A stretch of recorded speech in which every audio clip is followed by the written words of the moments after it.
Stewart stood the cartoonist down pending a review. The front page apology was headlined, "We got it wrong."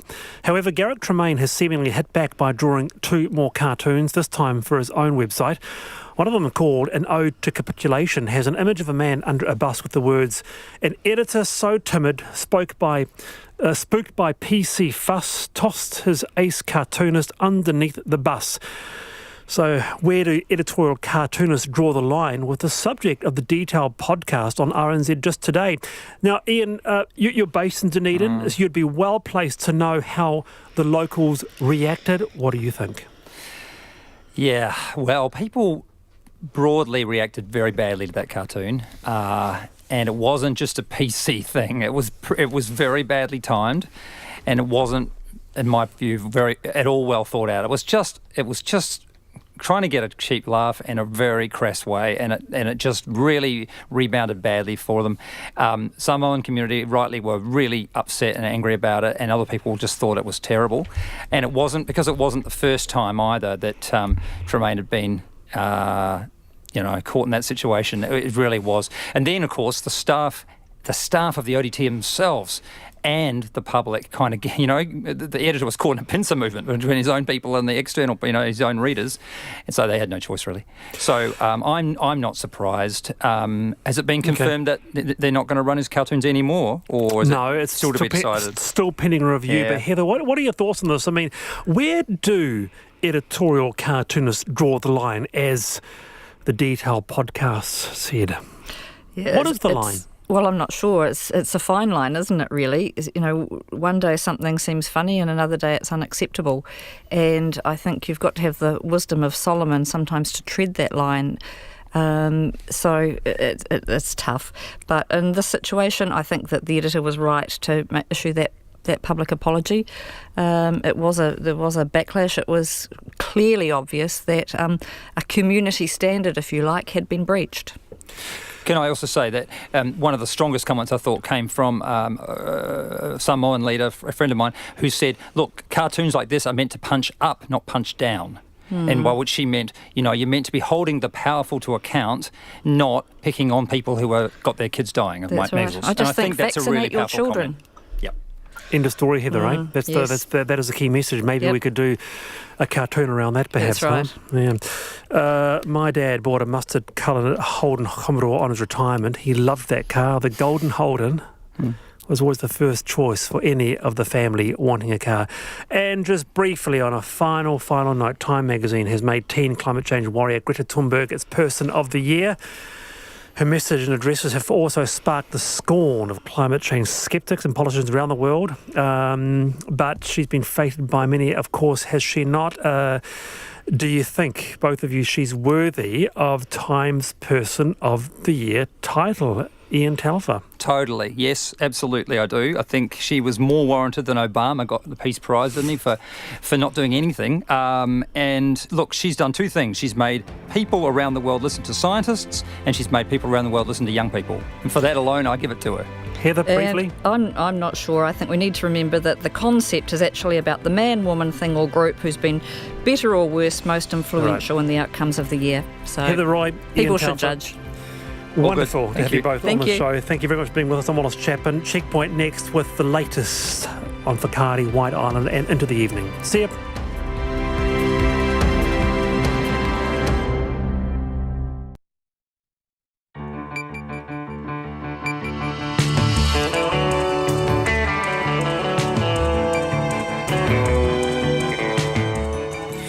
Whakarongo mai koe ki te reo irirangi o Aotearoa. This is Checkpoint on RNZ National. I'm Lisa Owen. E haere aki nei, they're going in. Police confirm a recovery mission to White Island will go ahead tomorrow morning, despite an up to 60% chance of another eruption on Whakaari within the next 24 hours. The victims' families are being briefed as we speak. We'll cross to the police press conference when it happens. Incredible new footage emerges of the eruption and a tour group on the island. They escaped minutes before it blew. A whakatane doctor describes the hospital staff numbers swelling from the usual 8 to 100 to treat the tide of White Island patients. The confirmed death toll has risen to 12. 21 of the injured are still in burns units around the country. We'll have updates on their conditions. RNZ News at 5. Kia ora, ko Susana Leata with DNA. The police are currently briefing families on a plan to recover those left on Whakaari White Island tomorrow morning. 8 people who are believed to have died are still on the island, and another 8 who were taken off the island on Monday are now confirmed dead. The families have been frustrated at a lack of information from the police and are anxious to have the bodies recovered.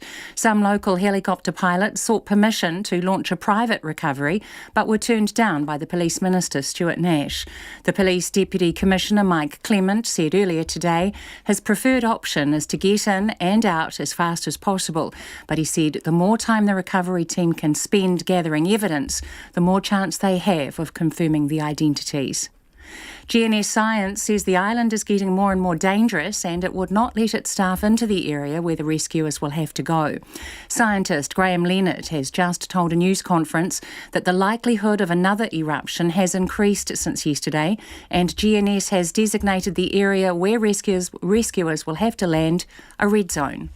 For our staff, the red zone is a no-go and the other zones need special approval. We would need a strong reason to enter the yellow zones, and the police make their own decisions. We have shared our internal risk assessment, shown here with the police. Graham Leonard says GNS provides only scientific information to the police and does not tell them what they think they should do. Hospitals around the country are delaying surgery as doctors and medical specialists are called on to treat burns patients. The Ministry of Health says a number of hospitals have put surgery on hold to care for those badly burned in the eruption on Whakaari White Island. Amy Williams has more. The country's health system is under pressure as the medical profession cares for an unprecedented number of burns patients. A number of district health boards have had to defer surgery, and hospitals are discussing how they can share resources. Auckland resident Robert Lloyd was due to have an operation at Middlemore Hospital with a plastic surgeon today. He found out yesterday that it had been cancelled because the surgeon's caring for burns victims. Mr Lloyd says although he's disappointed, he feels for those so badly injured in the disaster. Ko Amy Williams, Aho. A second White Island tour guide is fighting for their life in hospital. Kelsey Waghorn was guiding a group on Whakaari when it erupted. She is in an induced coma in hospital. A Give a Little page says that she has full thickness burns to 45% of her body and is having surgery every 2 to 3 days for skin grafts. It says she's been a tour guide with the company for 5 years and is a passionate marine biologist. In other news, the country's largest bank, ANZ, has been told to improve its culture and do a better job of meeting its obligations. The Reserve Bank ordered ANZ to undertake an external review of its processes earlier this year after a scandal over its former chief executive's spending and a failure to properly calculate its financial risk. Business reporter Madison Reedy has more. The Reserve Bank censured ANZ in May and forced it to significantly increase its capital as it blamed its board for not properly calculating its risk. An external report by Idyllic has now found that ANZ was historically complacent, made worse by a culture that did not allow staff to challenge the status quo. While Deloitte found that was a failure of ANZ directors' obligations, its former chief executive David Hisco's spending scandal was handled appropriately by the board. ANZ's chairman Sir John Key acknowledged its shortcomings and says the bank must aim for higher standards. I'm Madison Reedy. The Cabinet will consider a proposal to disestablish RNZ and TVNZ and create one new public broadcaster on Monday. A cross-agency advisory group delivered the Broadcasting Minister a report last month with the sole recommendation of creating the new entity in response to pressure on the media industry. While Chris Foy has confirmed Monday is D-Day for public broadcasting, he's somewhat in the dark on another media merger proposal that needs government approval. New Zealand First today through its support behind NZME's bid to buy news rival Stuff. But Mr Foy says it's been more than a month since he heard from NZME. He blames leaked information for stalling talks. Well, I think it was one of the things. It's pretty difficult to have some of these conversations when some of them were ending up on, Stuff or the New Zealand Herald website and things, talks just stopped. Broadcasting Minister Chris Rahui. The Christchurch City Council has voted 15-1 to accept an investment case to build a new $470 million stadium. The report finds that a covered 25,000-seat multi-use arena is the best option for the city at a cost of $3 million to the ratepayer. But it also says the stadium would cost more than the projected economic benefits it would bring to the city over a 30-year period. Mayor Leanne Dalzell supported the investment case and says the stadium could attract major acts such as Adele to the city. This is going to deliver, as I say, a game changer for our city and will re-establish our region as the sporting and cultural capital of New Zealand. Christchurch Mayor Leanne Dalzell. The government will now decide whether to approve the $220 million it has earmarked for the project. It's coming up to 6 minutes past 5. The Black Caps are refusing to become preoccupied by the day-night facet of the first cricket test in Perth this evening, but Australia captain Tim believes the pink ball will play a major part in the outcome of the match. Australia are aiming to stretch their unbeaten run in day-night tests to 7, first of which was in the inaugural pink ball test against New Zealand in 2015. The pink ball tends to swing more at night, and Payne wants to make the most of that. Obviously, you want to be bowling as much as you can with the lights on. I think that's pretty clear with the pink ball. And during the day, it's about being really disciplined and really patient. And I think it's all about trying to make sure you're doing what you want to be doing in the right conditions and making that work for your team. Tim Payne. The match begins at 6 o'clock.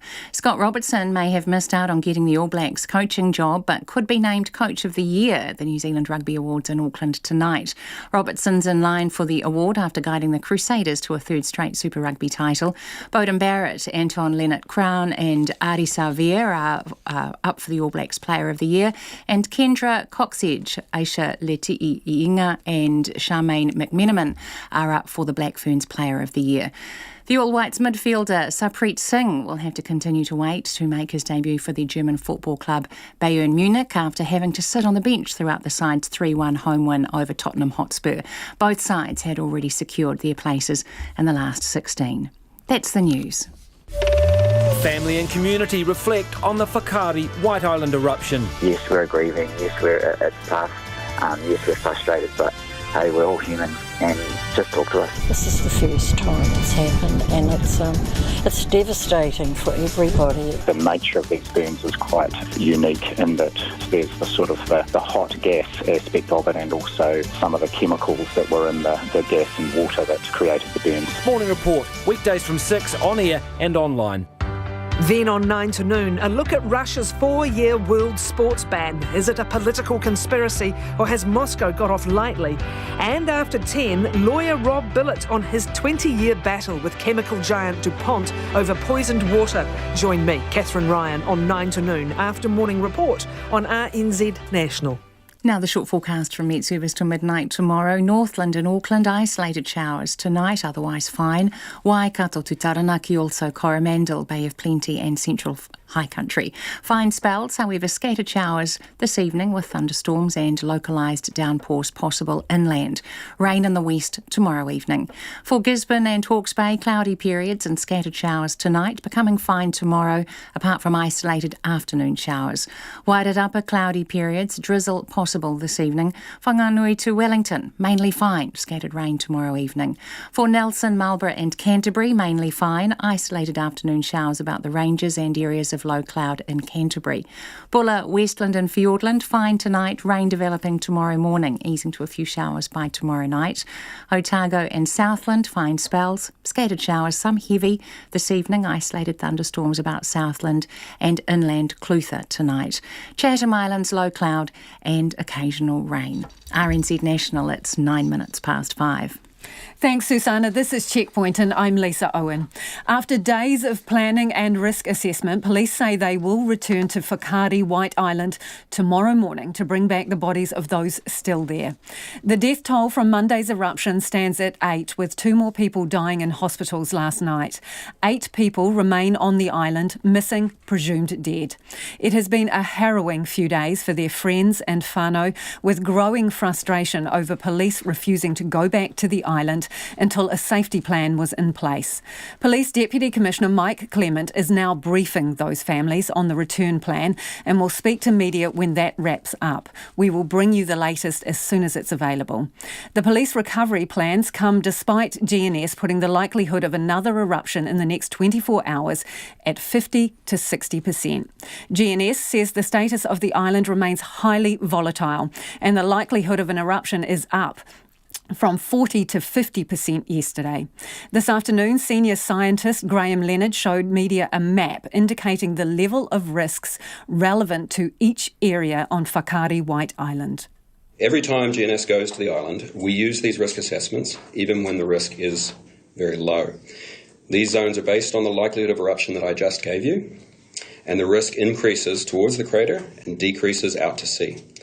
Effectively, the red zone is a no-go for GNS staff, and the other zones need special approval. As scientists, we need a strong reason to enter the yellow zones. Police make their own decisions. We have shared our internal risk assessment, shown here, with the police. These zones are dynamic, as the status of the volcano is highly volatile and uncertain, and these maps are currently being updated daily. Police this morning indicated the bodies on the island are within 300 metres of the shoreline, clustered in groups in a 200-metre radius. They've also said their preference for bringing the bodies back is to get in and out as fast as possible. Health authorities have also been providing updates on the condition of the dozens of people seriously injured in the blast. This is Director General of Health, Ashley Bloomfield, speaking to media this afternoon. 21 patients remain in our burns units across the country.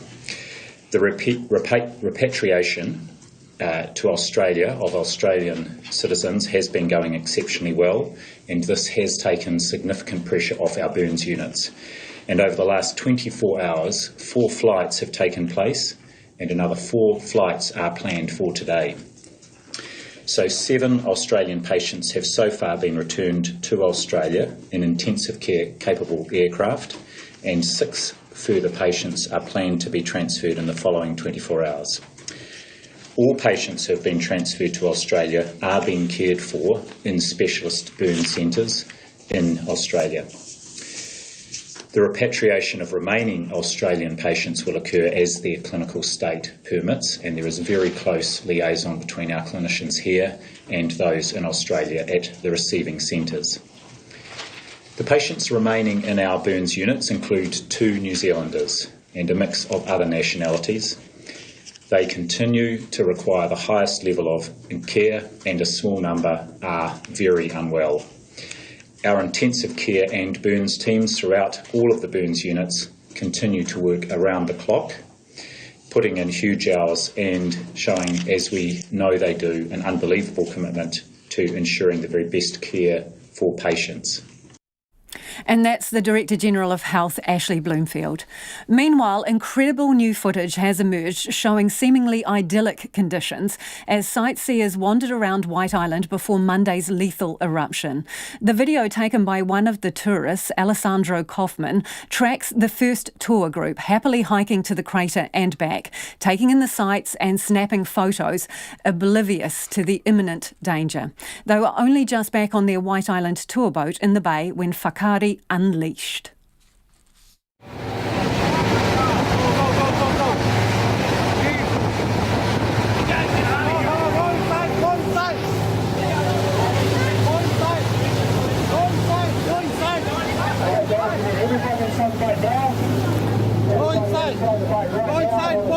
Man, that's terrifying. You can't tell your mom. You can't tell your mom this happened. No. Man, look. Jeez. You can hear the panic rising as passengers spot what starts as an angry, mottled steam cloud bursting out of Whakaari. In seconds, it morphs into an utterly enormous mushroom that appears to swallow the entire island before it starts oozing out into the ocean and towards their boat. It's hard to comprehend this lethal concoction against the backdrop of a dazzling, calm blue sky. Rewind a few hours literally and the footage pans past a White Island tour boat. Leilani Hopkins stands out in her bright yellow jumper. her dad Jeff beside her in shorts and hiking boots. Here's Lilani talking after the eruption. It was surreal. I've watched documentaries of natural disasters and I've learned about them in school and at uni, but I never thought I would be there. That morning, though, the Hopkins couldn't begin to imagine the critical role they'd play in helping survivors. As the passengers board, they each hand over a small metal cone marked with a dot to a crew member, who stacks them. They seem to be the equivalent of mine tags, a tangible record of the number of people on the boat. Morning.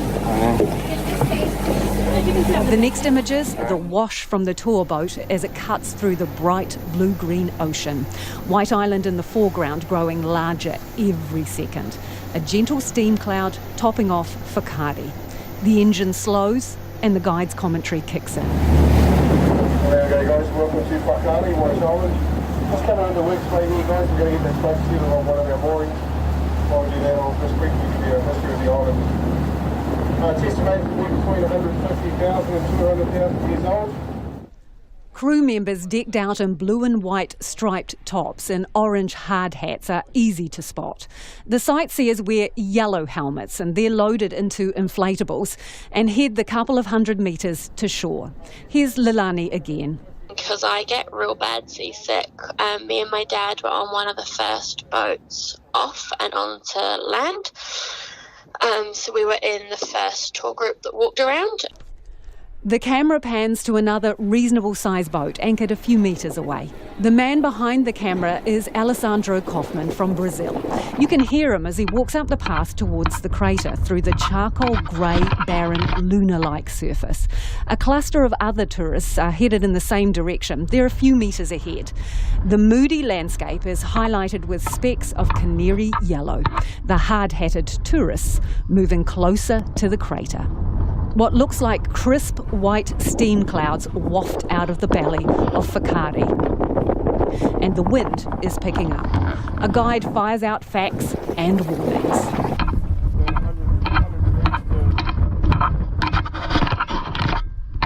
Well over 300. So it does get very hot. Latest temperature reading is sitting around about. Photo opportunity up there as well. You'll notice there's an area where there's a bit of bubbling water. Please don't go too close to it because it is undercut. Not quite sure where it sort of ends up under our feet, and you may need to use your mask up there, okay? Now if you do get engulfed by the steam, just basically turn your back to it, and if you need to, you can just crouch down generally. A selfie shows Alessandro, who is filming, hard hat on, along with glasses and a face mask. Others around him are kitted out too. About a dozen of the sightseers continue to climb to the crater.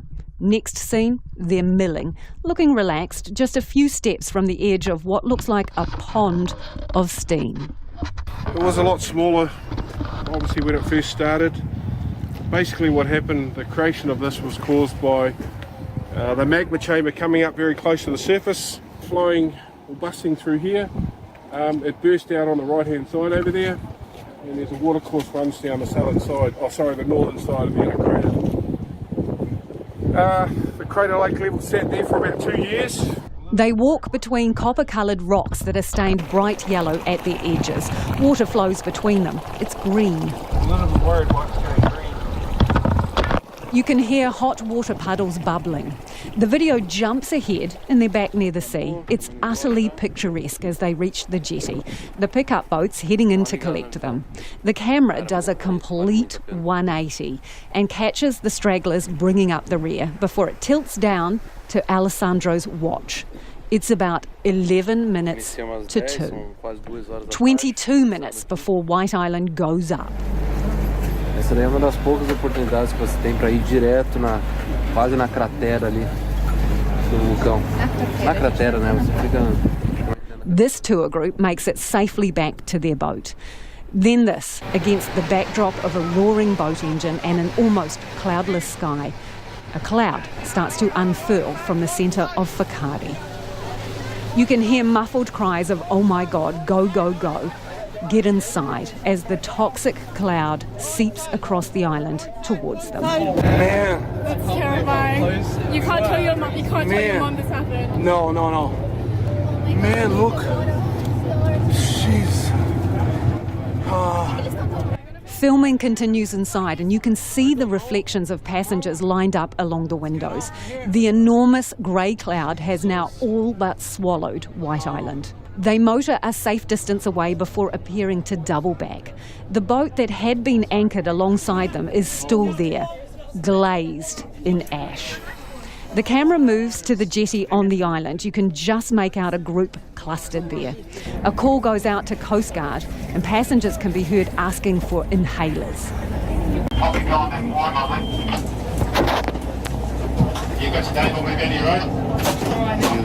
Pessoas na ilha ainda. Okay, Whakatane Coast Guard, Phoenix, do you copy? Yeah, just so we confirm with what's happening out there. Anyone have an inhaler?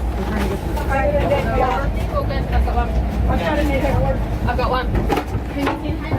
The cloud continues to spew from Whakaari as the boat pulls as close as it can to shore.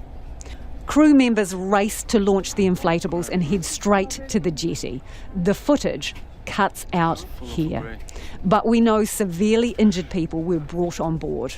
Leilani and her dad, Jeff, who hours earlier were preparing for an adventure, were thrust into comforting the injured, trying to keep them warm as shock set in on the excruciating trip back to Whakatane. So we got everybody's water bottles from the boat and we were pouring cold fresh water over the burns. We were cleaning people's eyes and cleaning their airways, which some of them were blocked with ash, and then we had to assess the burns that we could see. Some people required their clothing to be cut off so we could treat them. And then we started a chain of people filling up water bottles from the taps inside and bringing them out to us to put over people. We had to cover their burns with items of clothing so that they were out of the sun, and then wrapping them in foil blankets because they were going into shock. At that point, I put aside any fear that I had and just did whatever I could to help, and I didn't stop until we got back. And if you were listening to that piece, it will be up on our webpage and our Facebook page if you wish to go back online and look at it. It is 22 minutes after 5. You're with Checkpoint on RNZ National. Precious donations of skin arrived today from America, ready for use in painstaking, labour-intensive, life-saving operations. 21 people remain in hospital after suffering severe gas and thermal burns in the eruption of Whakaari White Island. New Zealand is regularly supplied by American skin banks, but never before has requested this volume. For more on this, we're joined by Dr. Sarah Morley, the clinical lead at New Zealand Blood, the agency responsible for collecting and maintaining medical skin stocks. Good evening, Dr. Morley. Can you tell me what has arrived into the clinic today? So we have had a delivery from our US partners today, but what I can tell you is that we've been supporting the burns teams with donated skin every day since this tragic incident, and this shipment today is simply keeping our stocks maintained so that we can make sure we meet the needs of their patients. Can you give us an idea of how much has been used so far, perhaps compared to what you would normally supply? Yes, absolutely. So as of this point today, we have issued the equivalent of around about this New Zealand usage over the last 3 days, and we are expecting to issue over the next 3 to 5 days another 2 years' worth of average use in New Zealand. So this is a really substantial increase in our requirements for skin donation. So you are using, just to be clear, in a matter of days, skin that would normally provide for our needs for years? That's correct, yes. So where does that leave us in terms of supplies?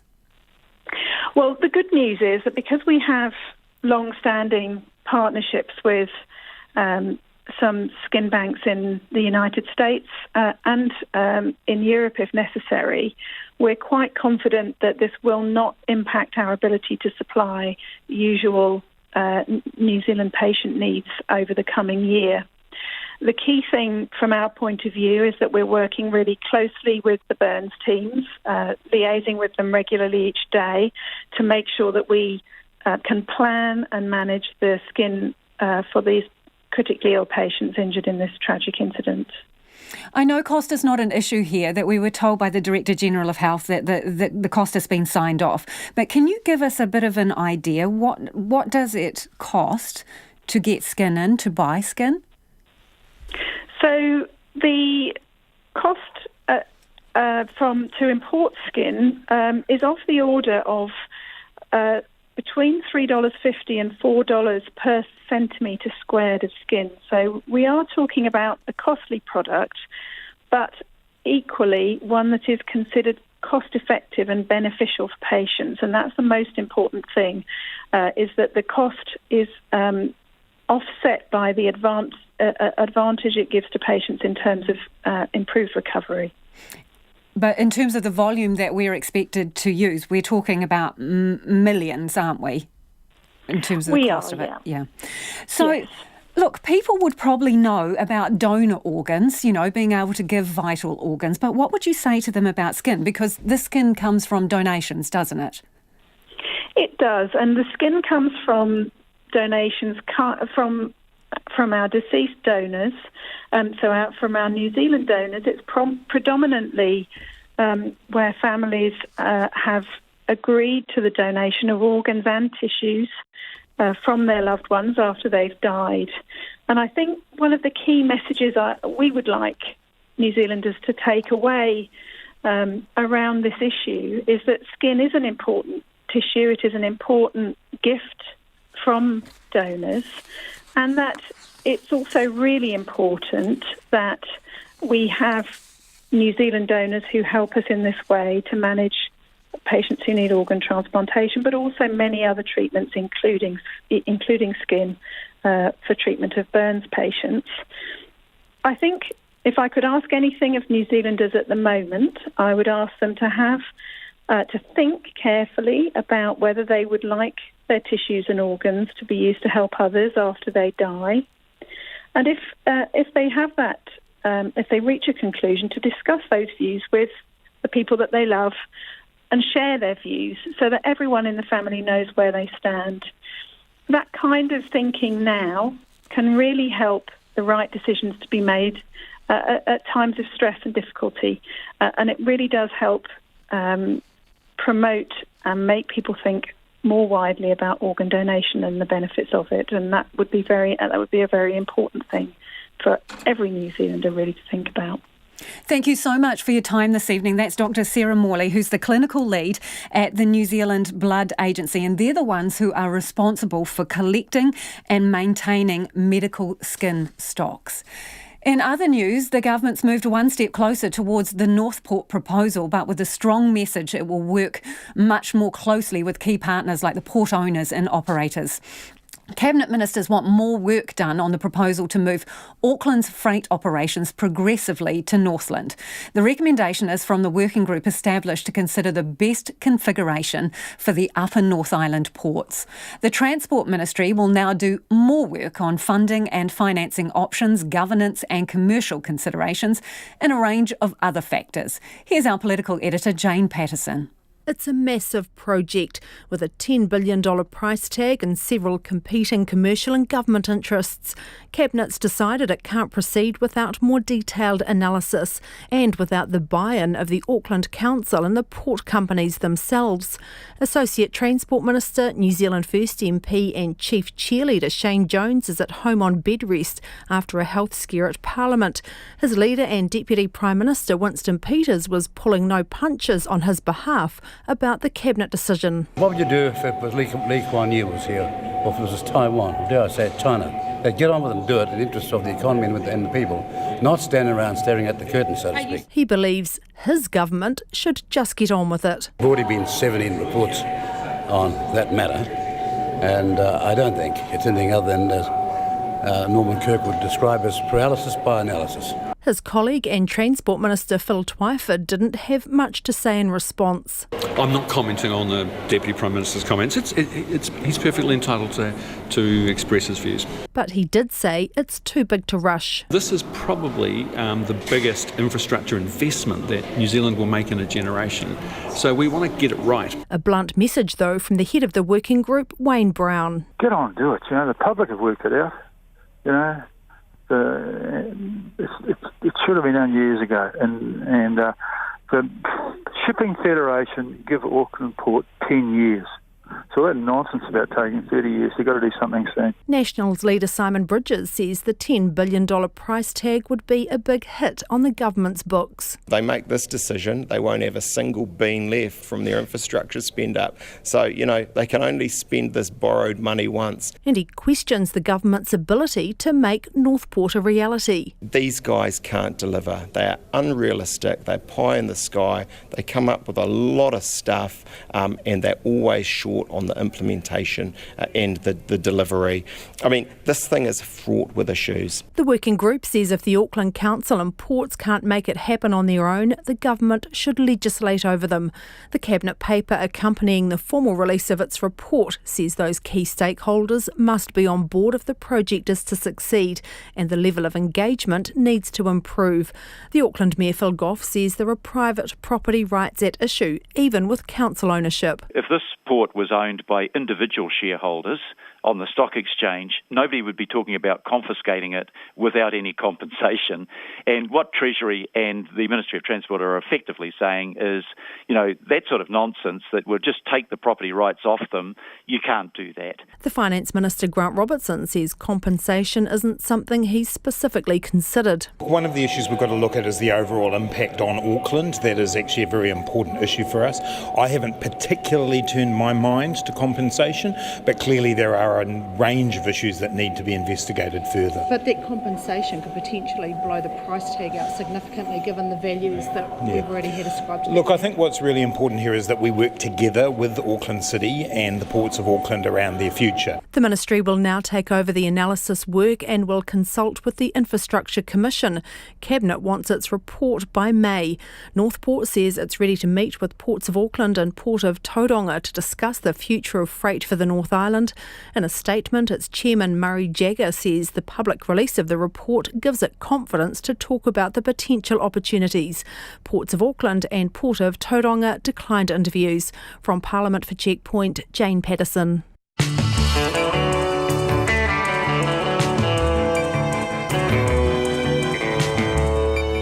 And coming up on Checkpoint on RNZ National, our pilot alcohol and drug treatment courts in Auckland and Waitakere will be made permanent. Winston Peters throws his support behind a renewed bid from NZME to merge with Stuff.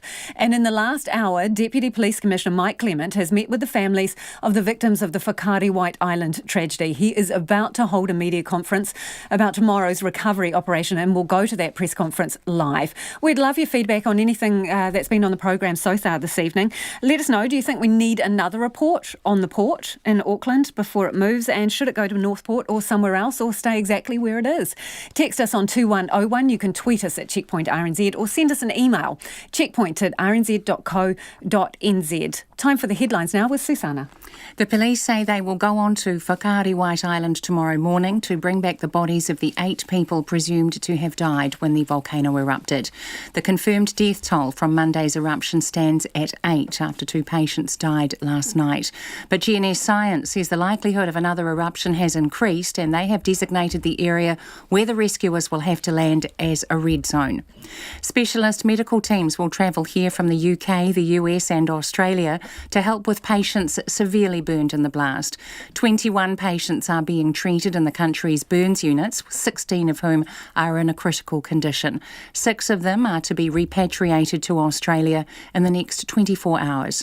Hospitals around the country are having to delay surgery because doctors and medical specialists have been called on to treat burns patients in the wake of the deadly eruption.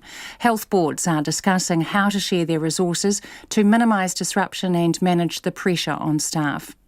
The government says 2 pilot alcohol and drug treatment courts in Auckland and Waitakere will be made permanent, and a third will open in Waikato next year. It comes as 2 major reports released today make a raft of recommendations on overhauling the country's criminal justice system. First Union is welcoming Auckland Council's decision to step into the ongoing NZ bus dispute. All Auckland bus services will be back on the road tomorrow after the company locked out hundreds of bus drivers for refusing to take fares. Today, Auckland Council voted to intervene, and the drivers have withdrawn their industrial action. A report on the country's largest bank has told the ANZ to improve its culture and do a better job of meeting its obligations. The Reserve Bank ordered ANZ to do an external review after a scandal over its former chief executive's spending and a failure to properly calculate its financial risk. Cabinet will on Monday consider a proposal to disestablish RNZ and TVNZ and create a single new public broadcaster. A cross-agency advisory group has recommended creating the new entity in response to pressure on the media industry. Those are the latest news headlines from RNZ National. Our next news and weather update is at 6. Thanks, Susanna. If you're just tuning in, this is Checkpoint and I'm Lisa Owen, and Nona Peltier has joined me in the studio to talk business.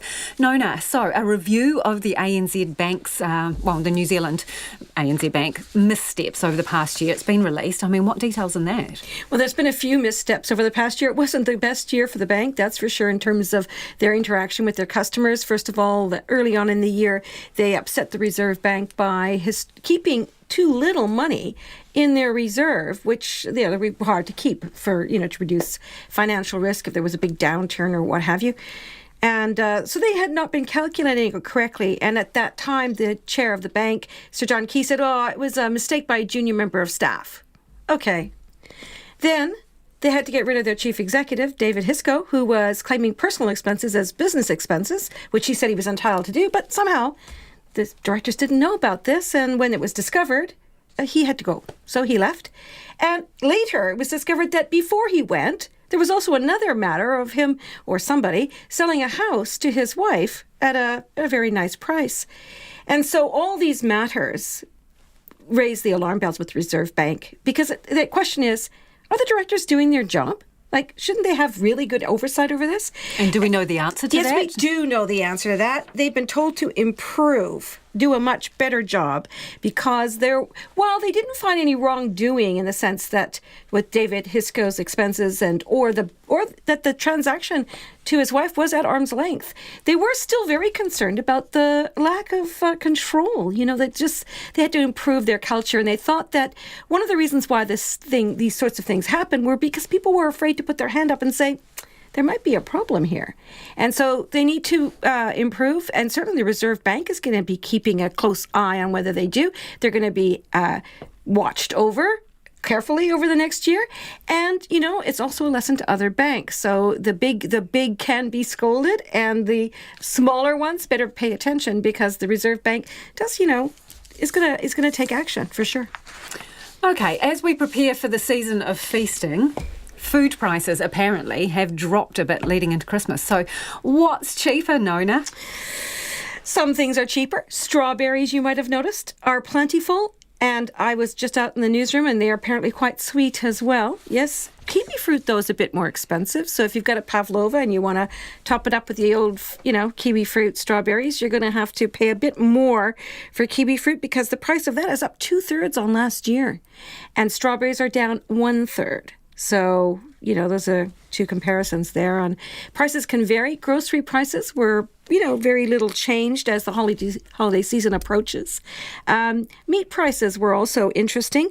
Roast pork was really, had fallen quite, I guess I don't know exactly how much, but it was the drop in roast pork last month was noticeable. Against, those prime porterhouse steaks, those prices went up. So. Okay, so that will help you maybe plan your Christmas menu. And what else? I'll tell you also. Okay. Tip: sausages and lamb chops, cheap. So if you're happy with that prices on the Barbie, down on those. Yes, okay. Absolutely. But you weren't able to inform me about one of my favourite purple vegetables, were you? What do you call it? Beetroot. Beetroot. Yeah, it is a compound word. That's the Kiwi way of saying it. No, beetroot. Like it's Not quite how the Canadians say it. Okay, so give us a whirl around the markets today. Okay, well, the markets are a little bit pensive ahead of the election tonight in the UK. Okay, yeah. So, yeah, they're holding their breath. What's going to happen there? No one really knows, I guess. And, of course, the U.S. trade talks. Big deadline looming with that. And the U.S. Federal Reserve decided not to move interest rates and indicated that maybe things will stay the way they are for a while, which helped Wall Street, but didn't do a whole lot in our market. We are one of those markets that are just sitting steady, up 16 points to close at 11,308. And our dollar is trading also steady, 65.8 US cents, 95.6 Australian and 49.8 British pence. Thanks, Nona. Before we go, how do the Canadians say beetroot? Beetroot. I think you've modified your ways in our presence. Thanks, Nona. That's Nona Peltier with our business news. Auckland commuters will be able to catch the bus again tomorrow with drivers back behind the wheel after taking strike action. More than 50 bus routes operated by NZ Bus were cancelled this week when the company suspended drivers who had been refusing to collect fares. Late this afternoon, Auckland Transport announced all services will resume after First Union and Tramways Union suspended industrial action for now. John Boynton reports. With bus drivers back on board, a disruptive week for thousands of Auckland commuters will come to an end. Auckland Transport spokesman Mark Hannon confirmed all industrial action will stop. The services will start resuming from 4 o'clock tomorrow morning. It will be business as usual. All services will operate, including school bus services, and we'd like to thank people for their patience during this period. Today at an Auckland Council meeting, councillors voted to support more direct involvement in resolving any ongoing disputes. Jared Abbott from First Union welcomes the development. Well, essentially today a council resolution was passed that they would intervene with the dispute and find an interim solution and also look at ways for funding and resolving the longer term issues around the industry. Mr Abbott says he's glad the council is stepping up and taking responsibility. Our drivers are really grateful to the councillors that voted unanimously in favour of this resolution. It's been a really tough week for them. Pim Boren, the chief executive of lobby group, the New Zealand Bus and Coach Association, said the industrial action was disruptive. We're very disappointed that the one or two unions have chosen to be so militant and have chosen such strong action. Mr Boren says bus drivers have had increases in pay in the past 12 months. However, commuter Simon Lindsay says despite the inconvenience of the strike, he supports the drivers' fight for better pay and work conditions. It's a little annoying for the disruption, but I actually feel for the workers. I believe they should be getting a living wage for driving the buses. It's not an easy job. First Union says negotiations with NZ Bus will continue in the coming days with the aim of reaching a resolution. Mo te hōtaka o te ahiahi nei, ko John Boynton aho. The government has announced the pilot alcohol and drug treatment courts in Auckland and Waitakere will be made permanent, and a third will open next year in Waikato. The announcement comes on the same day two massive reports from the Safe and Effective Justice Advisory Group and the Chief Victims Advisor were both released, both of which make a raft of recommendations to overhaul the criminal justice system. Emma Hatton reports. Stephen King from the Waikato Alcohol and Drug Community Support Trust has been lobbying government for an alcohol and drug treatment court for Hamilton for the past 18 months.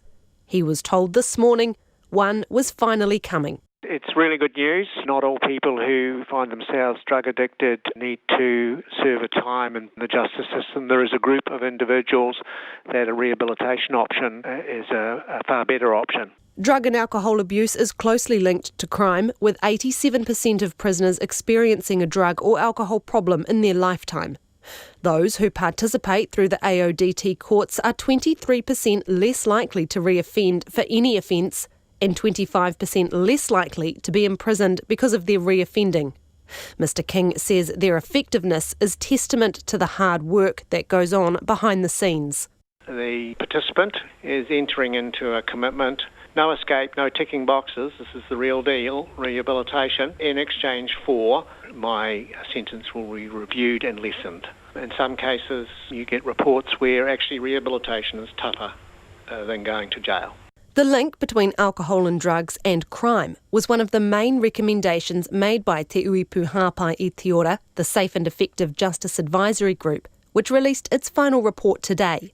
It calls for stronger regulation of alcohol, supports the legalisation of personal cannabis use, and supports the consideration of regulating personal use of other drugs. In total, the report makes 12 recommendations, the most fundamental of which is cross-party support. Its chair, Chester Burrows, says without this, nothing else can move forward. The biggest thing is to get people all singing from the same book, and that's the biggest challenge, because if you don't have the numbers to do it in Parliament, you can't make change. The other side of it, though, is to get the whole community talking about it too, because people in Parliament won't change until they realise there's no votes in going punitive on this. The other recommendations include Māori-led solutions for their own communities and putting Māori values at the centre of the system's operation. A report also released today by the Chief Victims Advisor calls for a greater focus on victims during the justice process, helping them know their legal rights, navigate the system, and offer support for what can be a harrowing time. The Justice Minister, Andrew Little, says the government is committed to make transformational change to the criminal justice system, but it will all take time. He says cross-party support is possible. You looked at the National Party discussion document a couple of weeks ago. There were some obvious things that deserved the headlines they got.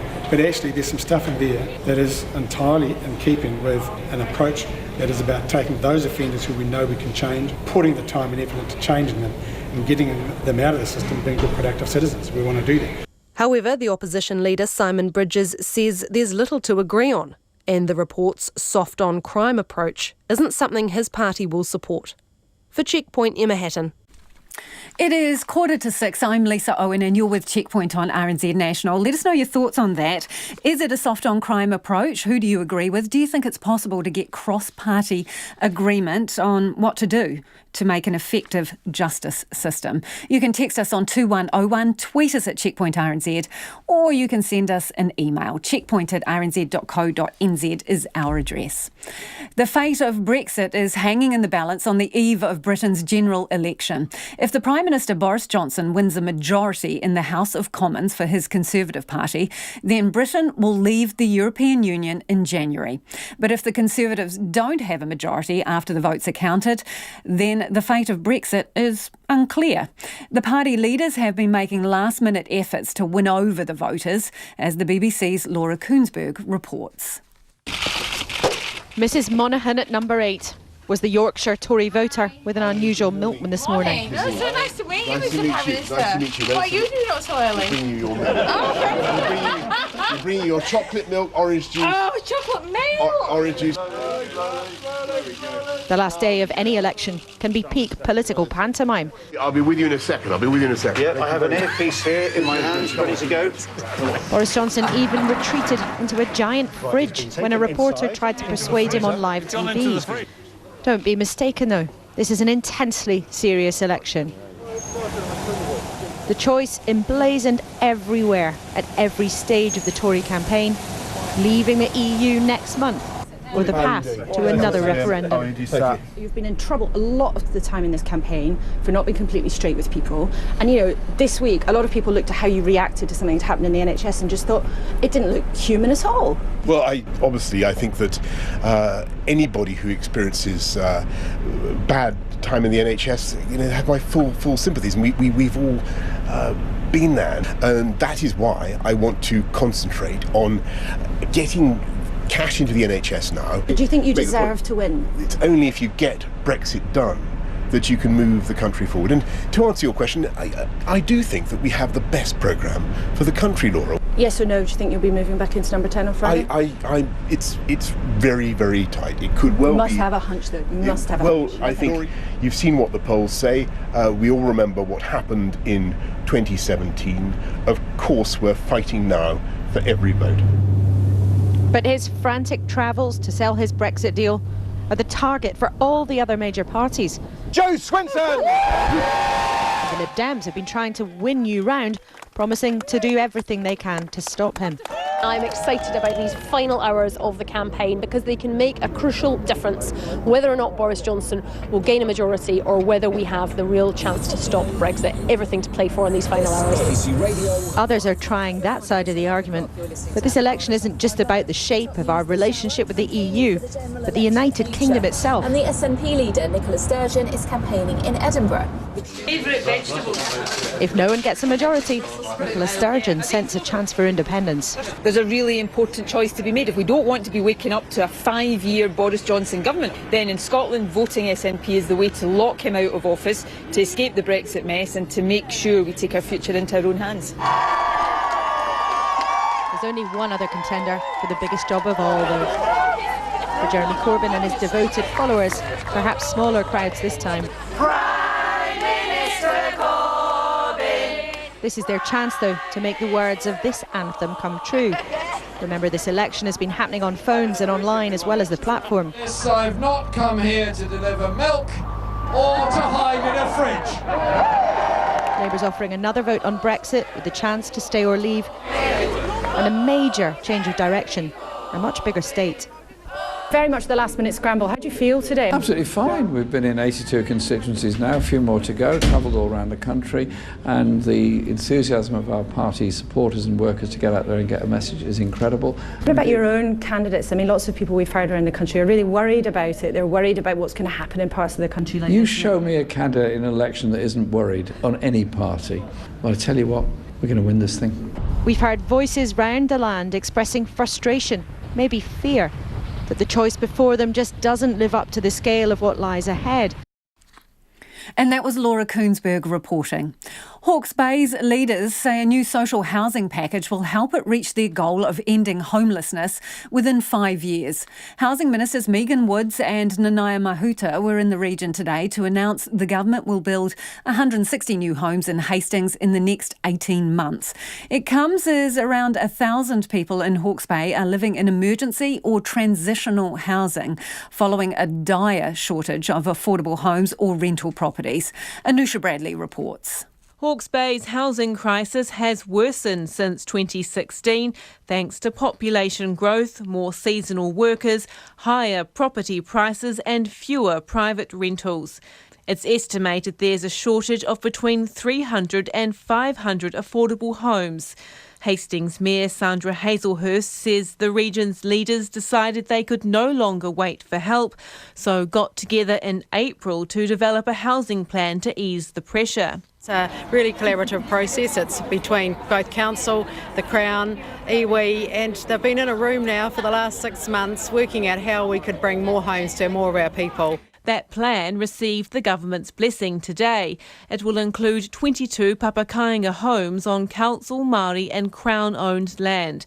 The government announced it would be building 200 new homes all up, but Megan Woods admits some of them are previously announced homes that are simply being brought forward.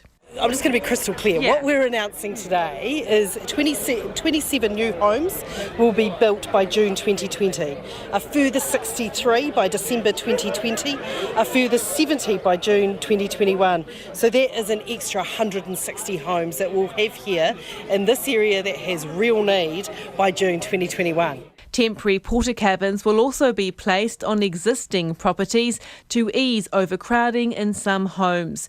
And there's more cash to give to whānau to help them repair and maintain homes to ensure they're fit to live in. On top of that, 100 housing first places in Napier and Hastings will also be provided through 3 social housing agencies with wraparound services for the homeless. One of those providers is the iwi social services organisation Te Tai Whenua o Heratonga. Its chief executive George Reedy says the region's goal of ending homelessness within 5 years is achievable, but the problem is much wider than most think. If you take the true version of what homelessness is, where people are actually sleeping on the street, I think we could do it. Those ones, it's the other ones who have got other, sleeping in sheds and stuff like that. Unsuitable housing. Yeah. We know that there are a lot of whānau who are also living in substandard conditions, and those ones aren't necessarily counted in these stats. Tukituki MP Lawrence Yule welcomes the new homes, but says the government wasn't building them fast enough. We now have 459 people living in emergency accommodation, and in the last month alone that's gone up by nearly 100. So there is a big need, but I am critical, it's fair to say, of the speed in which they've done this. So they've had a lot of time, 2 years, empty sections, and so far in Hastings there's 9 less houses, state houses in Hastings than there were in 2017. Megan Woods says it can't be solved overnight. This really is the legacy of the 200-odd houses that were destroyed in this area by the previous government. It's about reversing the previous decade where there was destruction. Minister Woods says Hawke's Bay's coordinated housing plan is a model that other regions could follow. In Hastings for Checkpoint, Anusha Bradley. The media's least likely ally, Winston Peters, has put a stake in the ground on the future of public broadcasting and NZME's proposal to buy its news rival, Stuff. In a speech at Parliament this morning, the New Zealand First Leader went into bat for public broadcasting, saying that the coalition agreed RNZ and TVNZ's future needs to be protected. Mr Peters has also thrown his party's support behind a renewed bid from NZME, a decision that will ultimately fall to the Commerce Commission. Our political reporter Joe Moyer has this story. Comments like this are just part of the territory in the fraught relationship between Winston Peters and the media. There are trends in journalism which are not serving New Zealand well. Our reporters are younger, the depth of experience is shallower, and to say you can walk off the street to become a press gallery reporter may be an exaggeration, but not such a great exaggeration at that. But on occasion, Mr Peters sticks his neck out for the media. The future of TVNZ and Radio New Zealand passes a public interest test.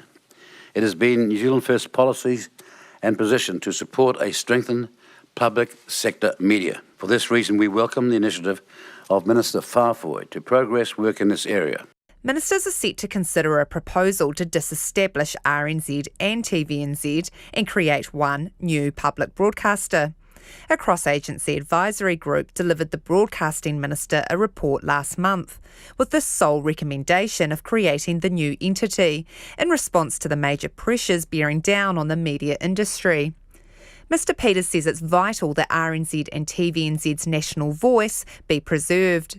While the overarching direction has been set, the means of delivering the best outcome will still require a serious volume of work. Many questions on design and cost are still to be addressed. Mr Peters also sees NZME's bid to purchase Stuff as being in the national interest and says his party supports a Kiwi share model under which Stuff's editorial operations would be ring-fenced to protect job numbers.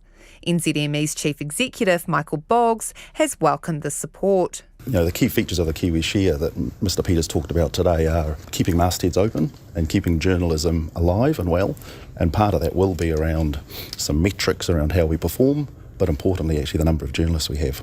But while Mr Boggs has convinced New Zealand First, the Broadcasting Minister Chris Rahui says he's somewhat in the dark and hasn't discussed any details with NZME in more than a month. He blames leaked information for stalling talks.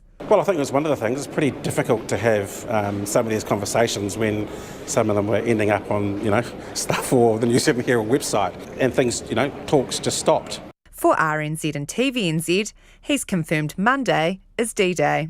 I'm hoping that I'm not breaking convention, but obviously there's one cabinet left to go in the year, and it'll go there. Ministers thrash issues out there, and hopefully you can get a proposal across the line. So, we'll let you know how that goes on Monday.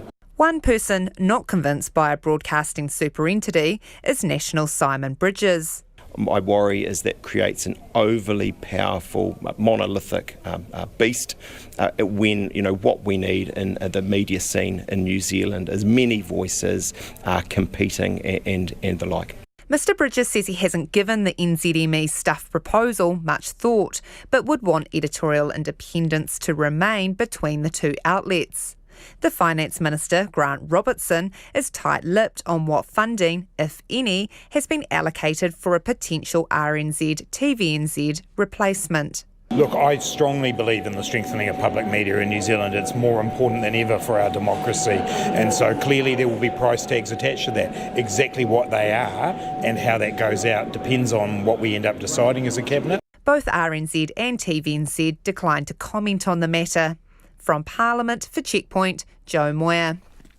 And just before we go to the 6 o'clock news, as you'll be aware, the families of the victims from the Whakaari White Island eruption are currently being briefed about tomorrow's planned recovery attempt, and that is still ongoing. The Deputy Police Commissioner, Mike Clement, is in that briefing, and he's going to brief the press as soon as that finishes. We'll go to that press conference live as soon as it happens. But just to recap, GNS has said that there is an elevated risk of activity on the island. There is a 50 to 60% chance of an eruption within the next 24 hours, and that there is a consistent ongoing trend in increasing tremors from the volcano. Also, we brought you new footage today from the island, which will be on our webpage and Facebook page. In it, a guide can be seen commenting on green water flowing from the volcano, and GNS was asked about that at a press conference this afternoon, whether that was a warning that something was going on inside the volcano, and GNS has said it is possible that it was a sign. Civil Defence have confirmed that none of their staff will accompany police on that recovery operation tomorrow. Sarah Stewart, we'll actually have more details after 6 on this. RNZ News at 6, ngā mihi nui ko Susana Leata with DNA. Authorities say preparations are now underway for a body recovery mission to Whakaari White Island tomorrow morning. The body recovery operation has been delayed based on the high risk of a second eruption of the volcano after Monday's deadly explosion. Families of the 8 victims whose bodies remain on the island are being briefed on the details of the plan. The families are anxious to have the bodies recovered and have been frustrated at a lack of information from the police. Some local helicopter pilots were denied permission to launch a private recovery. GNS Science has this afternoon increased its predicted threat of an even bigger eruption at Whakaari White Island in the next 24 hours. The monitoring agency had forecasted a 40 to 60% chance, but today increased this to a 50 to 60% chance.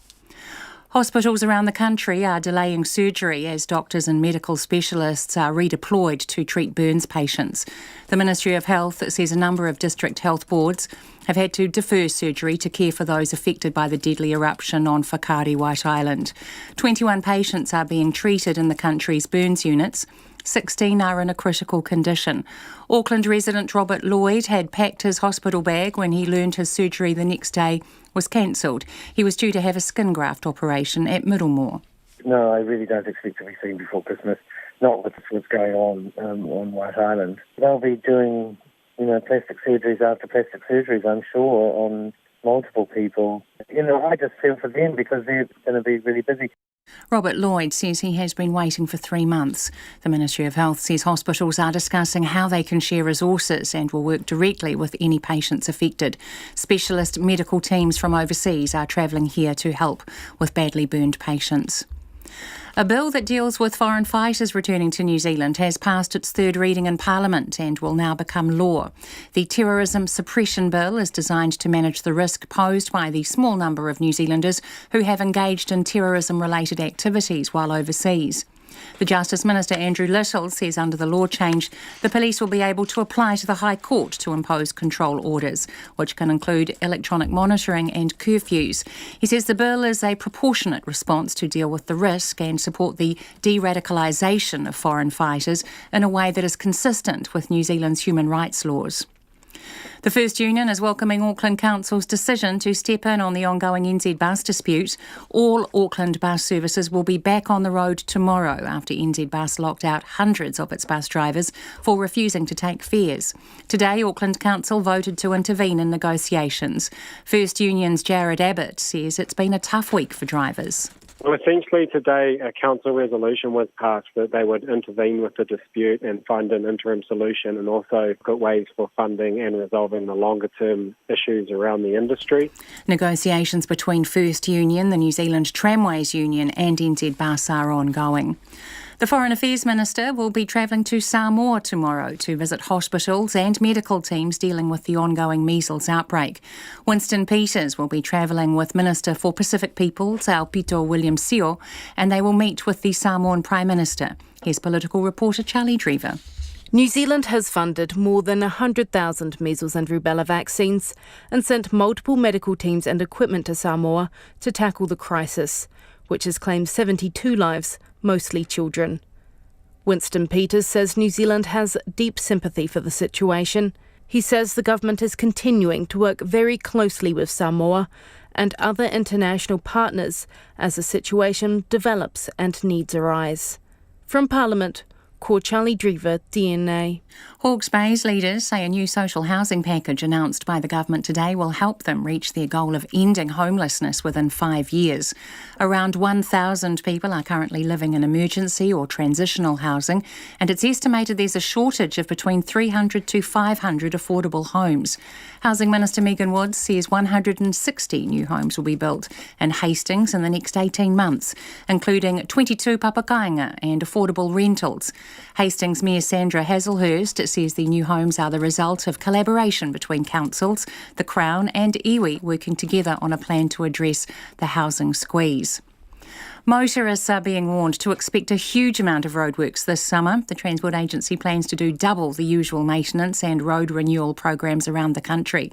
The General Manager of Transport Services, Brett Glidden, has told a Parliamentary Select Committee today that it will include ripping up and replacing sections of road. He says harder services will also be laid to cope with heavier trucks that are damaging roads in regions, including Waikato. We've got our biggest maintenance renewal program for the last 10 years happening this summer, so it's about a 9% investment across the network. We've been running at about 4 or 5. There's going to be a huge amount of road work on the roads this summer. Brett Glidden says it's the biggest nationwide maintenance and road renewal program in a decade. It's 6:05. The Black Caps have suffered a major blow with opening bowler Trent Boult failing to recover in time from a rib injury for the first test against Australia, which has just got underway in Perth. Boult's absence opens the way for fast bowler Lockie Ferguson to make his test debut. Australia skipper Tim Payne won the toss and has decided to bat. The match is a day-night affair, and Black Caps skipper Kane Williamson knows they'll have to make the most of the nighttime bowling conditions, which tend to suit the pink ball. It is different cricket here. That's why you do need to adapt and do it as quickly as possible. And, there are times where it can be hard to perhaps dismiss certain players, but trying to play the long game, stay in the fight for long periods of time is important. Captain Kane Williamson. The domestic netball champions, the Pulse, will play Australia side Collingwood in one semi-final, and the Mystics and the Magic will meet in the other in the Super Club competition in Nelson this evening. The winners will advance to tomorrow night's final. The New Zealand surfer Ricardo Christie has pulled off a major upset at the Pipe Masters event in Hawaii, eliminating one of the leading contenders for the world title. Christie, who was surfing with 10 stitches in his left leg after cutting his leg on his board yesterday, produced his best result of the year in beating world number 4 Brazilian Felipe Toledo. The former world heavyweight boxing champion, 66-year-old Leon Spinks, is in hospital in Las Vegas in a serious condition. Spinks beat Muhammad Ali in one of boxing's greatest upsets in their 1978 world heavyweight title fight. That's the news. Tonight on Nights, Alison Balance looks at the latest science on making buildings more earthquake resistant.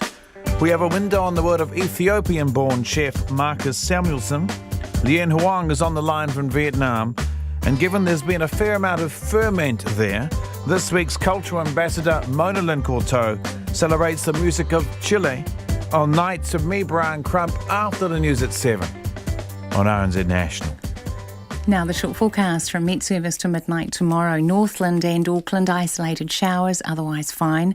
Waikato to Taranaki, Coromandel, Bay of Plenty and Central High Country. Fine spells, however, scattered showers this evening with thunderstorms and localised downpours possible inland. Rain in the west tomorrow evening. Gisborne and Hawke's Bay, cloudy periods and scattered showers, becoming fine tomorrow, apart from isolated afternoon showers. For Wairatapa, cloudy periods, drizzle possible tonight. Whanganui to Wellington mainly fine, scattered rain tomorrow evening. Nelson, Marlborough and Canterbury mainly fine. Isolated afternoon showers about the ranges and areas of low cloud in Canterbury. Bulla, Westland and Fiordland fine tonight, rain developing tomorrow morning, easing to a few showers by tomorrow night. Otago and Southland fine spells and scattered showers, some heavy in the afternoons and evenings. Isolated thunderstorms about Southland and inland Clutha tonight. Chatham Islands, low cloud and occasional rain. RNZ National, it's 6:08. Thanks, Susanna. And if you're just joining us after days of planning and risk assessment, police say they will return to Whakaari White Island tomorrow morning to bring back the bodies of those still there. The death toll from Monday's eruption stands at 8, with 2 more people dying in hospitals overnight. 8 people remain on the island, missing, presumed dead. It comes as Whakatane hospital staff spoke today about the influx of patients on Monday afternoon. The hospital had recently held a mass casualty training exercise, but nothing could prepare them for the number of patients or the severity of the injuries they received. Health Minister David Clark visited the hospital's emergency department today for the first time since the eruption to thank staff. And the medical leader of Whakatane Hospital, Dr. Heike Hundemeier, said what she faced on Monday was beyond comprehension. Normally, on a typical day in our emergency department, we would have about 6 nurses and 2 doctors on duty. On Monday, once we knew the extent and severity of the casualties, I think there would have been about 100 staff in our emergency department, acute care unit and theatres. We used every single bed space, every resource we had to care for those people. To put this in perspective, if we saw 1 patient with the severity of burns that we treated that day, this would have been a significant event for our small hospital and would have activated our trauma team.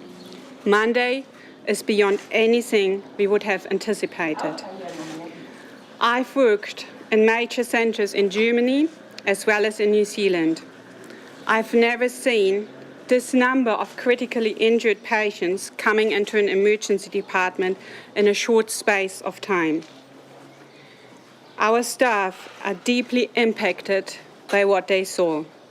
We are a tight team in a small community. Some of those people who have lost their lives were known to our staff. It was important to me to give some comfort to every patient I treated that day. I told them they were in good hands with a professional team. We are professionals and compassionate people. Those patients we treated and comforted will forever stay in our minds. And Whakatane Hospital Coordinator David Van Dyke is a registered nurse of 22 years and has worked in hospitals across New Zealand and the UK. He said what he experienced on Monday was devastating. At the heart of our hospital are our people. They all rose to the needs of our community and worked beyond what anyone would expect of them. The entire hospital was involved in responding to the tragic event that we were faced with. As well as the doctors and nurses, we had occupational therapists, physiotherapists, social workers, healthcare assistants, podiatry, radiographers, our regional Māori health.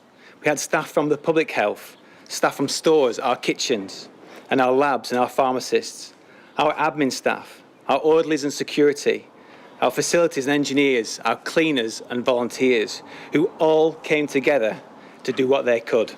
It was all hands on deck. We're extremely grateful for the support we received from the GPs and the health professionals in our community. When they heard what had happened, they came to the hospital with their skills and knowledge and were ready to help wherever they could. I want to acknowledge the support we've received from colleagues in DHBs all over the country. Your kindness and generosity has meant a lot to us at this time. I couldn't be more proud of how our hospital and wider community came together to do what we could for those people. As Heike has said, the compassion shown by our team when faced with this catastrophe was always there and still is. For many of us, it feels surreal. Everyone deals with tragic events in their own way, and many of us are still coming to terms with what happened. Our thoughts are with the victims who remain in hospital, those that sadly didn't survive, and their families and their friends.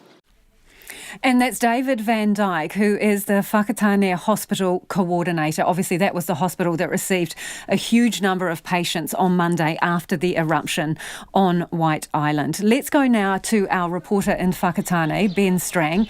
Ben, can you tell us what is happening right now with the families and the police? We've just had the Deputy Commissioner Mike Clement come past and go into the Whakatane District Council building here. He says we're about half an hour away from a media conference in which we'll learn exactly what the police are going to do tomorrow. They've been meeting with families for the past hour and a half, almost 2 hours, to discuss what their plans will be for tomorrow morning. But all we know thus far is that they are coming up with a plan that they want to get out on that island tomorrow morning. And I guess it kind of bucks the comments from this morning, which the police were saying that it's simply not safe enough to get out there. Yeah, so it is a bit of a turnaround. This morning, as you say, they said the risk was too high. So do we know what's changed here? No, we don't. All we've heard is GNS Science have said that the threat has actually risen. It's gone from a 40 to 60% chance that the volcano could erupt again in the next 24 hours to 50 to 60. So you're talking a coin flip over the next 24 hours. But despite the fact that there are more tremors, increasing tremors beneath the volcano, the police has obviously come to the decision in the past 8 or so hours that they need to do this tomorrow, and what we have been told is it could be something to do with the weather that's coming. There is ash on the island, and if that is covering the bodies that are on the island, any moisture could essentially encase the bodies. The police know where the bodies are. It's believed that it could be a fairly quick operation if the families decide that identification isn't as important as getting them off. So it could be a fairly quick operation if they can get out there tomorrow morning and the volcano doesn't escalate. So do we know what Civil Defence's role or position is on this?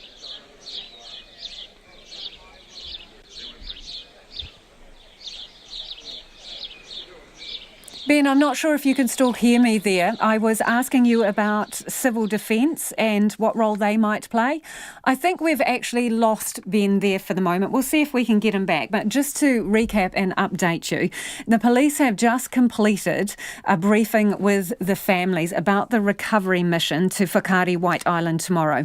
That briefing ran for about an hour and a half, 2 hours, and the Deputy Police Commissioner is preparing now to make a public briefing about what the plan is for tomorrow. Ben Strang was saying there has been some concern about bad weather that is approaching in the area, and that may have something to do with it. We know from GNS that the risk of an eruption has actually increased.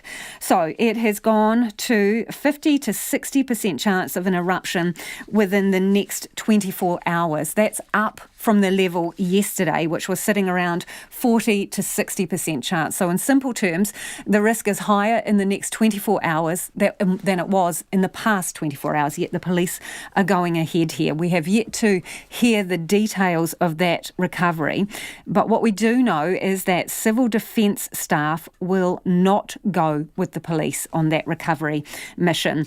Sarah Stewart-Black has said that decision to go back on the island is a police decision, and she will support them in whatever decision they make. Several iwi around the Eastern Bay of Plenty have placed Rahui over their coastlines to show their respect for the victims of the Whakaari eruption. A Rahui is bestowed on an area where people have died to honour their whānau and protect the mauri or life force of the area where their bodies are at rest. Te Aniwa Hurehanganui reports.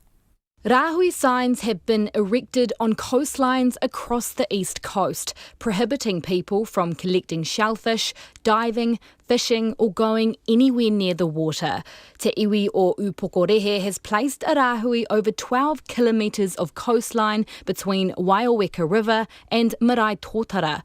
Kaumātua Wallace Aramoana explains when there is a tragic loss of life, their bodies and surroundings become sacred. No take zone, no take of shellfish, seafood, fish, or anything like that. For us, it's automatically tapu. It's respect to those that are lost. We have a karakia and clear that away so everybody is safe from all those things. It's just about in respect of what happened. Ngāti Awa placed a Rahui over Te Puia o Whakaari Island in the wake of the eruption on Tuesday morning.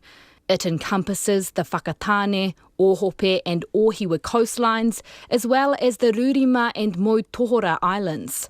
Ngāti Awa Kaumātua, Poiroto Ngaropo, says Rahui must be maintained and respected. Whakaari is making it quite difficult in terms of the actual access to go and get the rest of the bodies that are there. So that's what I'm saying, that the Rahui is really important, that it's upheld and maintained, so that there's no spiritual interference in any way or form, so that we can get the retrieval of the bodies appropriately. Te whānau a Apanui has placed a Rahui over 130 kilometres of coastline between Hawaii and Lawton Point.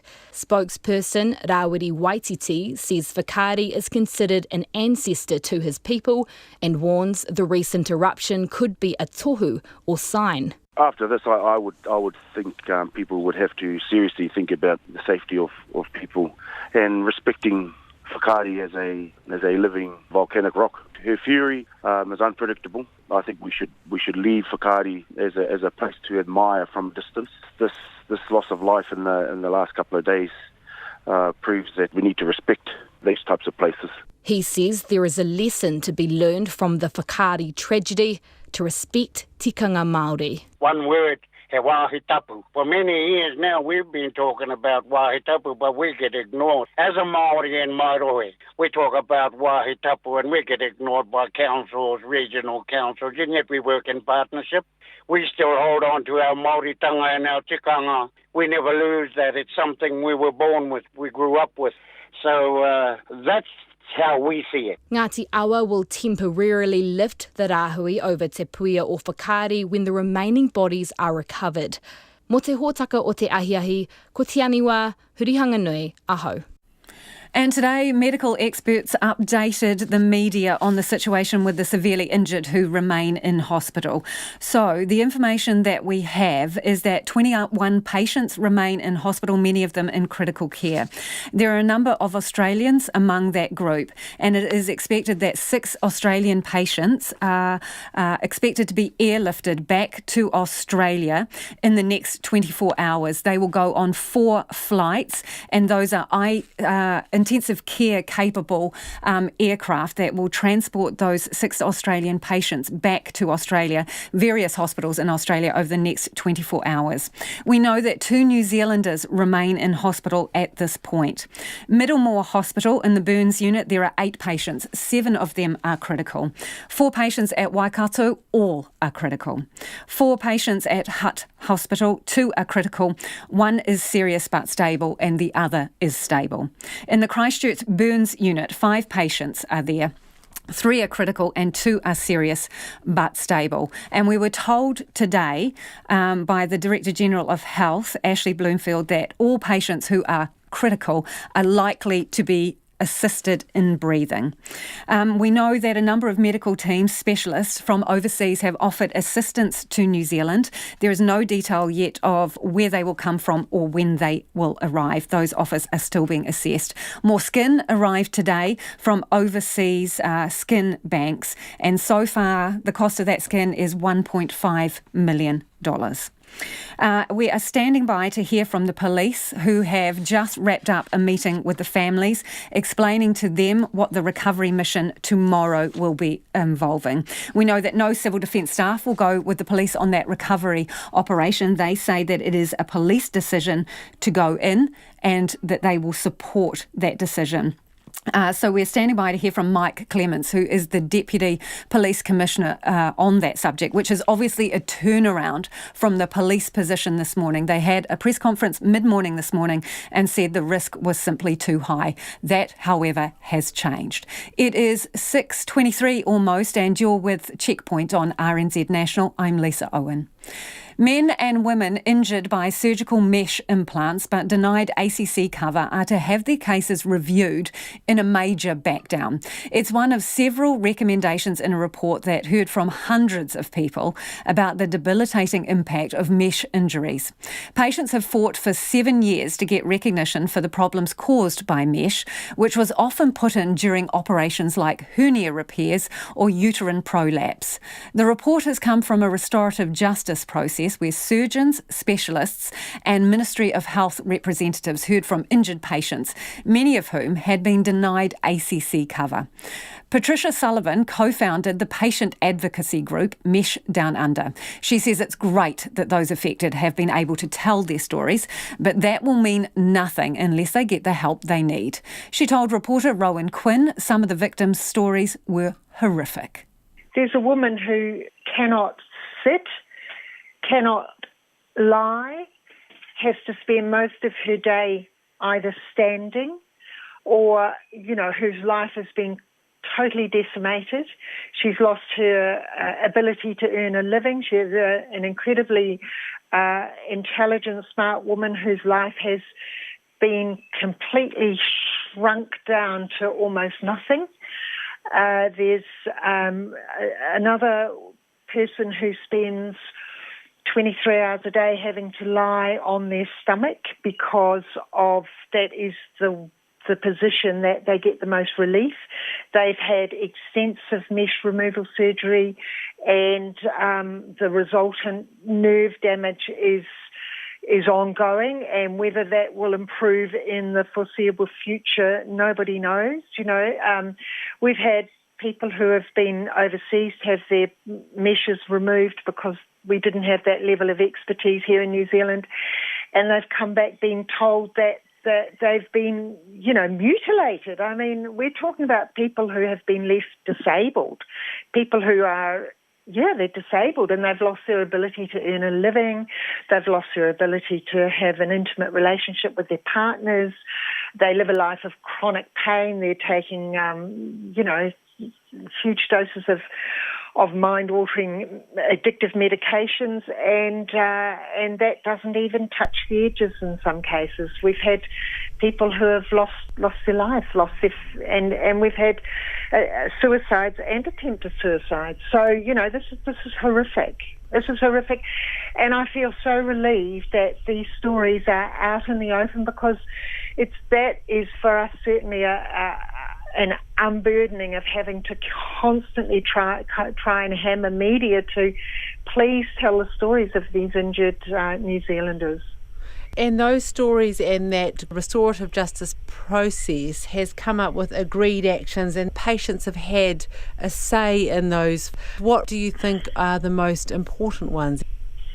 Yeah, I think the fact that the patients have had an opportunity to say what change would they like to see, and that has actually enabled the report to highlight certain outcomes that are crucial to mend the harm and prevent further harm. I think one of the things is certainly ACC, making the ACC process more accessible for people, so that that's a system that they don't have to fight. These are treatment injuries, and also the fact that there's a huge psychological impact when you've lost your job, you've lost your income, you've potentially lost your spouse, you've lost your ability to be mobile, you've lost your bodily function, you've lost your essence.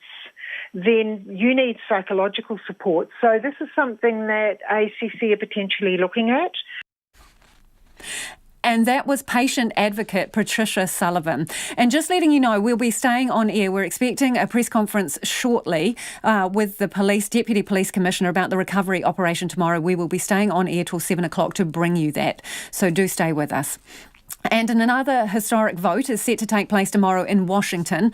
Lawmakers on the House of Representatives Judiciary Committee are poised to cast votes on articles of impeachment against President Trump after 2 days of intense and at times bruising debate.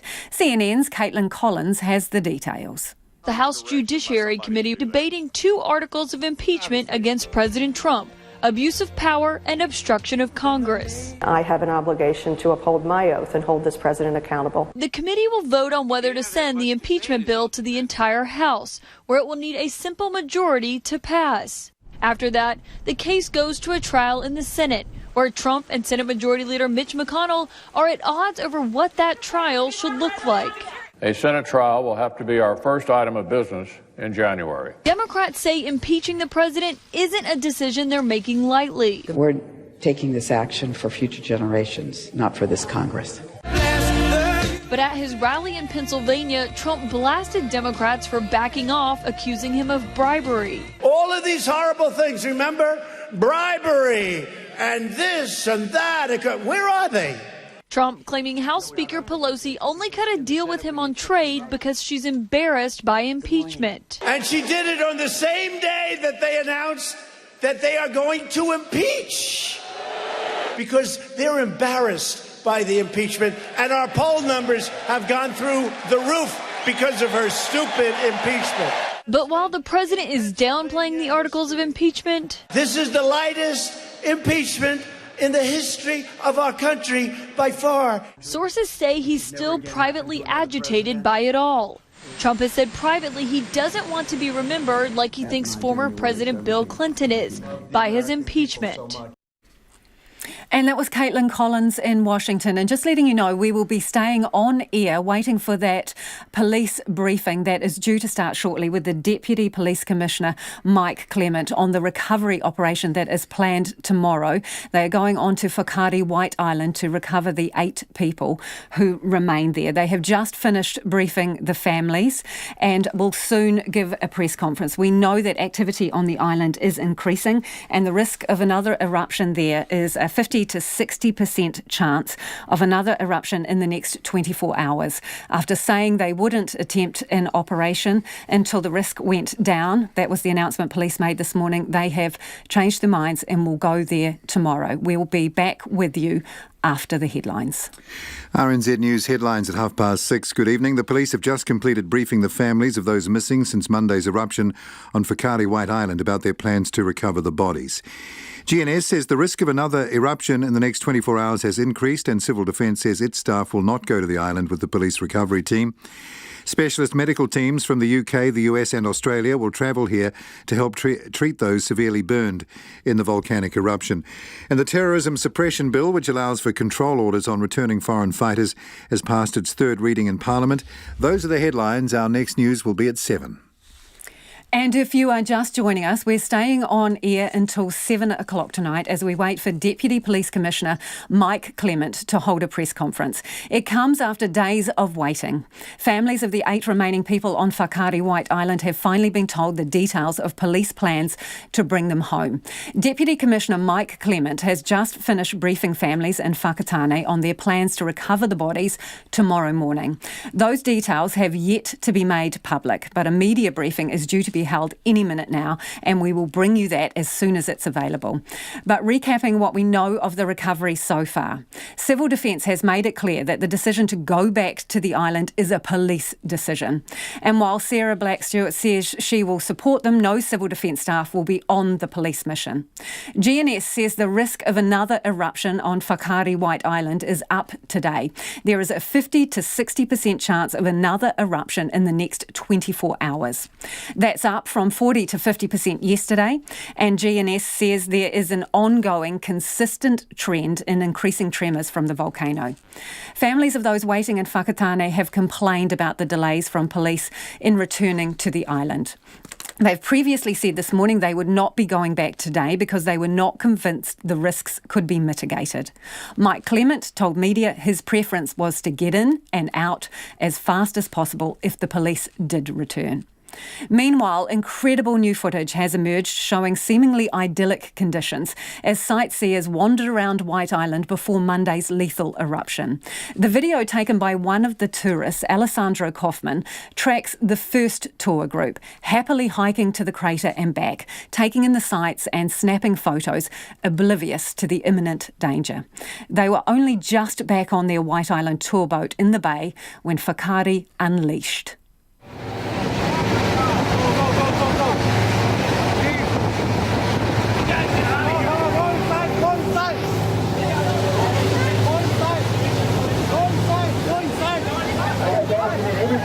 Go inside. Go inside. Go inside. Man. That's terrifying. You can't tell your mom. You can't tell your mom this happened. No. Man, look. Jeez. Are you gonna be okay? You can hear the panic rising as passengers spot what starts as an angry, mottled steam cloud bursting out of Whakaari. In seconds, it morphs into an utterly enormous mushroom that appears to swallow the entire island before it starts oozing out into the ocean and towards their boat. It's hard to comprehend this lethal concoction against the backdrop of a dazzling, calm blue sky. Rewind a few hours literally and the footage pans past a White Island tour boat. Leilani Hopkins stands out in her bright yellow jumper. Her dad Jeff beside her in shorts and hiking boots. Here's Leilani talking after the eruption. It was surreal.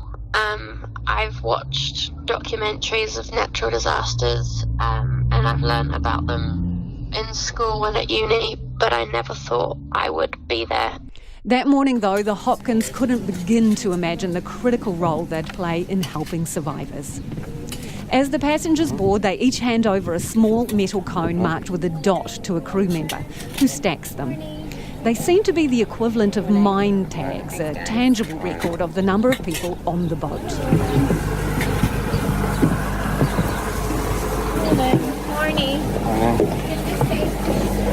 The next images, the wash from the tour boat as it cuts through the bright blue-green ocean. White Island in the foreground growing larger every second. A gentle steam cloud topping off Whakaari.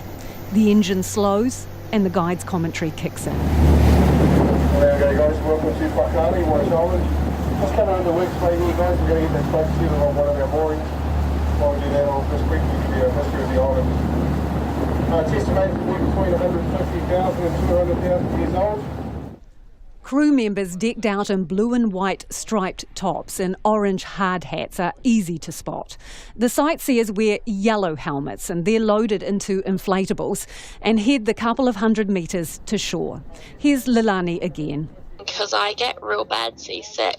Me and my dad were on one of the first boats off and onto land. So we were in the first tour group that walked around. The camera pans to another reasonable-sized boat anchored a few metres away. The man behind the camera is Alessandro Kaufman from Brazil.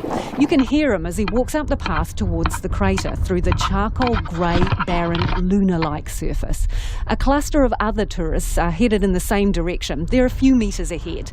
The moody landscape is highlighted with specks of canary yellow. The hard-hatted tourists moving closer to the crater. What looks like crisp white steam clouds waft out of the belly of Whakaari. And the wind is picking up. A guide fires out facts and warnings.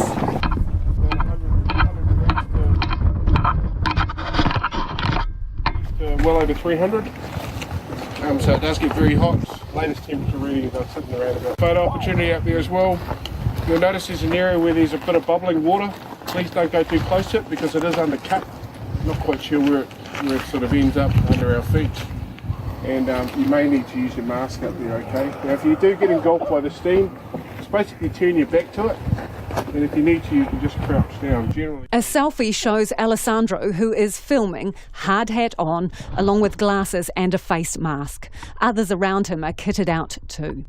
About a dozen of the sightseers continue to climb to the crater. Next scene, they're milling, looking relaxed, just a few steps from the edge of what looks like a pond of steam. It was a lot smaller, obviously, when it first started. Basically what happened, the creation of this was caused by the magma chamber coming up very close to the surface, flowing or busting through here. It burst out on the right-hand side over there, and there's a watercourse runs down the the northern side of the inner crater. The crater lake level sat there for about 2 years. They walk between copper-coloured rocks that are stained bright yellow at their edges. Water flows between them. It's green. A little bit worried why it's going green. You can hear hot water puddles bubbling. The video jumps ahead and they're back near the sea. It's utterly picturesque as they reach the jetty. The pickup boat's heading in to collect them.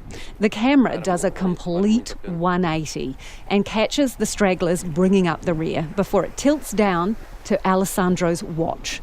It's about 11 minutes to 2. 22 minutes before White Island goes up. Essa daí é uma das poucas oportunidades que você tem para ir direto quase na cratera ali do vulcão. Na cratera, né? Você fica... This tour group makes it safely back to their boat. Then this, against the backdrop of a roaring boat engine and an almost cloudless sky. A cloud starts to unfurl from the centre of Whakaari. You can hear muffled cries of, "Oh my God, go, go, go." Get inside as the toxic cloud seeps across the island towards them. Man, that's terrifying. You can't tell your mum. You can't tell your mum this happened. No. Man, look. Jeez. Filming continues inside and you can see the reflections of passengers lined up along the windows. The enormous grey cloud has now all but swallowed White Island. They motor a safe distance away before appearing to double back. The boat that had been anchored alongside them is still there, glazed in ash. The camera moves to the jetty on the island. You can just make out a group clustered there. A call goes out to Coast Guard and passengers can be heard asking for inhalers.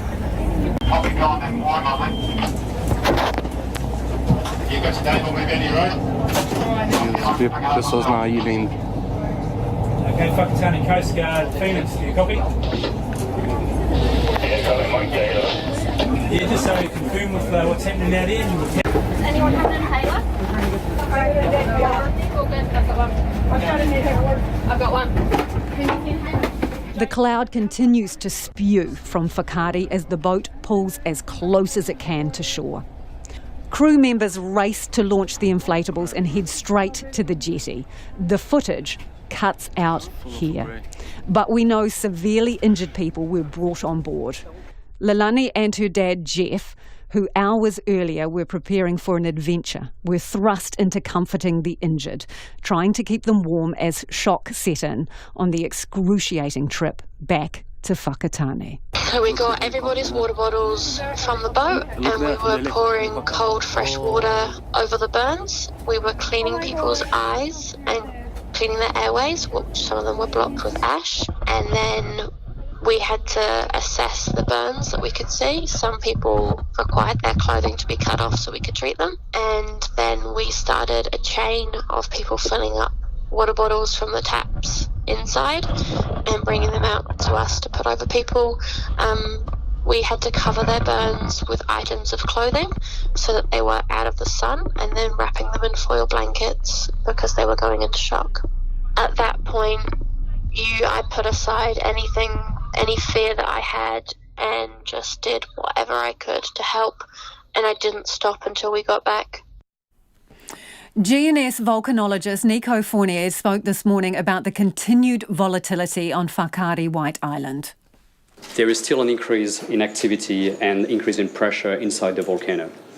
We believe that there is shallow magma, the molten rocks, which is driving the activity under the surface, and this is portrayed by one of our main indicators, which is the level of tremor that is increasing, and it's keep increasing as we speak as well.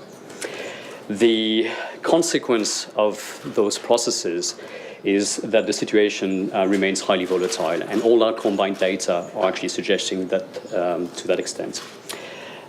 This is the most active that Whakaari White Island has been since 2016, and probably going back to quite a few years as well. So it is really a high level of unrest at this volcano. What we're doing at the moment, all our monitoring equipment that we rely on is still operating on island, so we are able to get 24/7 monitoring of the activity, both by our scientists and by the National Geohazards Monitoring Centre based in Wellington. We're doing also some flights around the volcano at a reasonable distance to try to get an idea about the amount of gas emitted by this volcano. This is not for health impact on the ground. This is just as an indicator of this magma coming up from the volcano, so very much along the same line that the tremor. What we're doing to try to assist the operations is to provide an idea about the likelihood of an eruption over the next 24 hours. And I just got the latest numbers, and they are still the same as yesterday's. So to our knowledge at the moment, our best estimate is that the likelihood of an eruption over the next 24 hours that would affect the area potentially where the rescue team would be is still between 40 and 60%. So this is a highly risked operation. Because the volcano is not currently erupting, the alert level is raised down to 2, but this is just portraying that it's currently not erupting.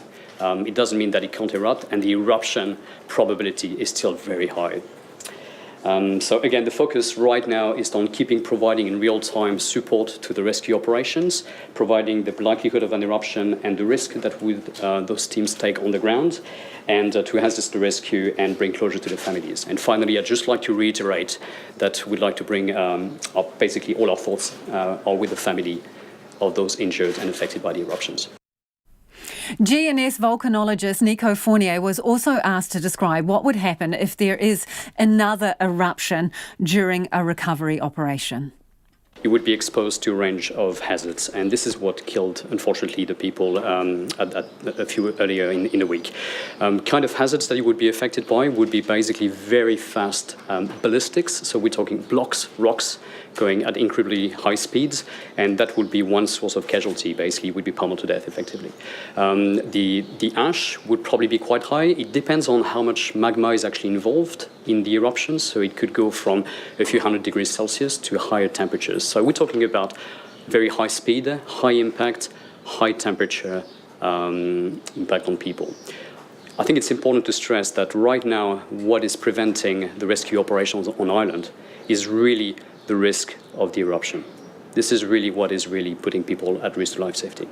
There are some hazards associated with environmental hazards, and those are being worked on to actually mitigate. Some of the world's most famous and deadly volcanic eruptions have had phreatic explosions precede them. Is there any indication that there could be an outflow of magma, or is it even a possibility, like basically that would dwarf what happened a few days ago? So what we had a bit earlier this week was possibly a phreatic eruption. We're still trying to work out what happened exactly, but all the evidence we're having from our monitoring data is pointing out magma being present at shallow level. So what this means, it means that the next eruption could actually involve magma being hotter, possibly be more powerful as well. More urgent skin donor deliveries are arriving in New Zealand to help treat those severely burned in Monday's eruption. 21 patients remain in hospitals around the country. Now that includes 8 in Middlemore, 7 of whom are critical. 4 in Waikato, all of whom are critical. 4 in Hutt Hospital. Now 2 of those are critical. 1 is serious but stable, and another is stable. And in Christchurch Burns Unit, there are 5 patients, 3 critical and 2 serious but stable. 6 of those patients are expected to head back to Australia in the next 24 hours. Skin from donor banks in Australia and the United States have been shipped to New Zealand to help treat the extensive burn injuries. More than 1 million square centimetres is needed for treatment. Earlier in the program, I spoke to Dr. Sarah Morley, the clinical lead at New Zealand Blood, the agency that is responsible for collecting and maintaining medical skin stocks. We have issued the equivalent of around about New Zealand usage over the last 3 days, and we are expecting to issue over the next 3 to 5 days another 2 years' worth of average use in New Zealand. So this is a really substantial increase in our requirements for skin donation.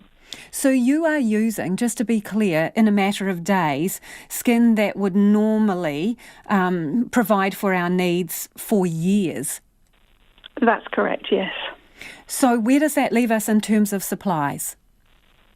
Well, the good news is that because we have long-standing partnerships with some skin banks in the United States and in Europe if necessary, we're quite confident that this will not impact our ability to supply usual New Zealand patient needs over the coming year. The key thing from our point of view is that we're working really closely with the burns teams, liaising with them regularly each day to make sure that we can plan and manage the skin for these critically ill patients injured in this tragic incident. I know cost is not an issue here, that we were told by the Director General of Health that the cost has been signed off. But can you give us a bit of an idea? What does it cost to get skin in, to buy skin?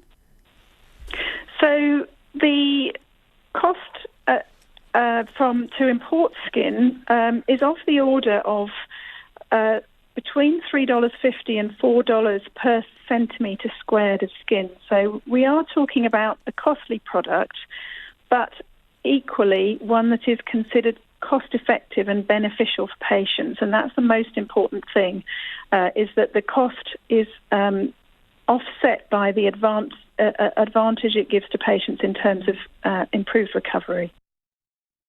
And that was Dr. Sarah Morley, the clinical lead at New Zealand Blood, which is the agency that is responsible for collecting and maintaining medical skin stocks. And obviously they are absolutely vital at the moment, with 21 patients remaining in hospitals around the country, many of them in critical condition with severe burns. Let's go now to our reporter Ben Strang, who is in Whakatane. Ben, what is the latest there following the family's briefing by the police? Yes, it sounds like it might still be going. Mike Clement, as I mentioned earlier, was here at the Whakatane District Council building, said that we were about half an hour away. That's turned out to be a 7:15 media briefing at this point. He's headed back down to the wānanga where the families are. Families aren't talking to us at the moment, but based on what's happened, I mean, the meeting started at 4:30 and it's lasted for more than 2 hours. So they've obviously been grilling officials on what's going to happen, how they're going to get to the island to recover their loved ones. They haven't really had this opportunity over the past few days, and I guess that's the point. And the reason that we've had Stuart Nash here and Mike Clement has been brought in from the gun buyback to take over operations, because communication hasn't been good with the media and it also hasn't been good with the families. They've been very frustrated, and this, I guess, is their opportunity to ask some questions, and it's pretty positive that it sounds like an operation is going to happen in the morning. What do we know about that operation? Who potentially will be involved, and what kind of risk are we talking about here? We don't know an awful lot yet, but we do know that the Rahui is still in place on the island, so it's still forbidden to go there. That has to be lifted, so they're going to have to take a member of the iwi kamatua to lift that, and they will have to accompany them onto the island. We know that that will happen. It's expected that will happen first thing in the morning if they go out onto the island. Otherwise, we've had Air Force people, we've had Navy officials, we've had members of the Army all coming in to the District Council here over the past couple of hours, holding maps and that sort of thing, where it looks like they've drawn where the bodies might be. We know where the 8 bodies are. Mike Clements told us that earlier today. So it's just a matter of getting out there and trying to get in and out as fast as possible. And what do we know of the turnaround? Because obviously this morning there was a press conference which the police said it was too risky to go ahead with this. Within a matter of hours, we find ourselves in a different position. Yeah, well, that's the big change that's happened today. We just saw Nico Fournier, the GNS volcanologist, who talked this morning as well. He just left the Whakatane District Council building. He said nothing has changed on the island since 3:30. So the amount of activity on the island continues to escalate. There's a lot of tremors underneath the island.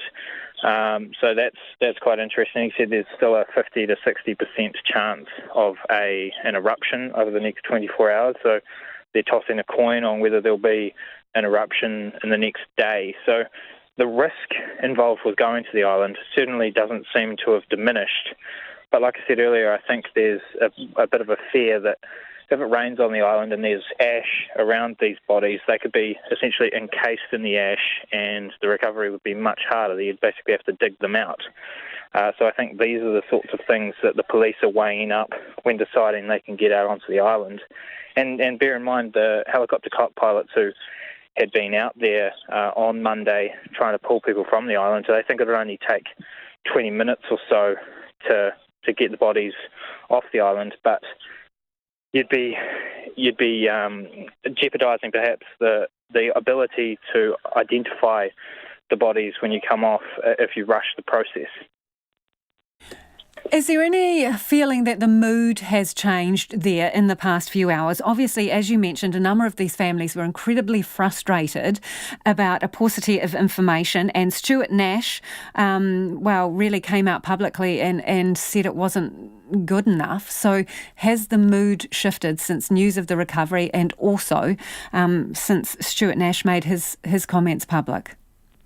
Yeah, it certainly has shifted here. Stuart Nash was very, very strong last night when talking to the media, saying that the communications from the police simply hasn't been good enough, that he thinks they could do a much better job, and they need to essentially sit down and take all of the questions and portray all the information that they can to families and the public, and make sure that we get an idea that they're doing all they can to recover the bodies and do the best job that they possibly can. So that's been very clear. The families, I think, are happy that there's movement now.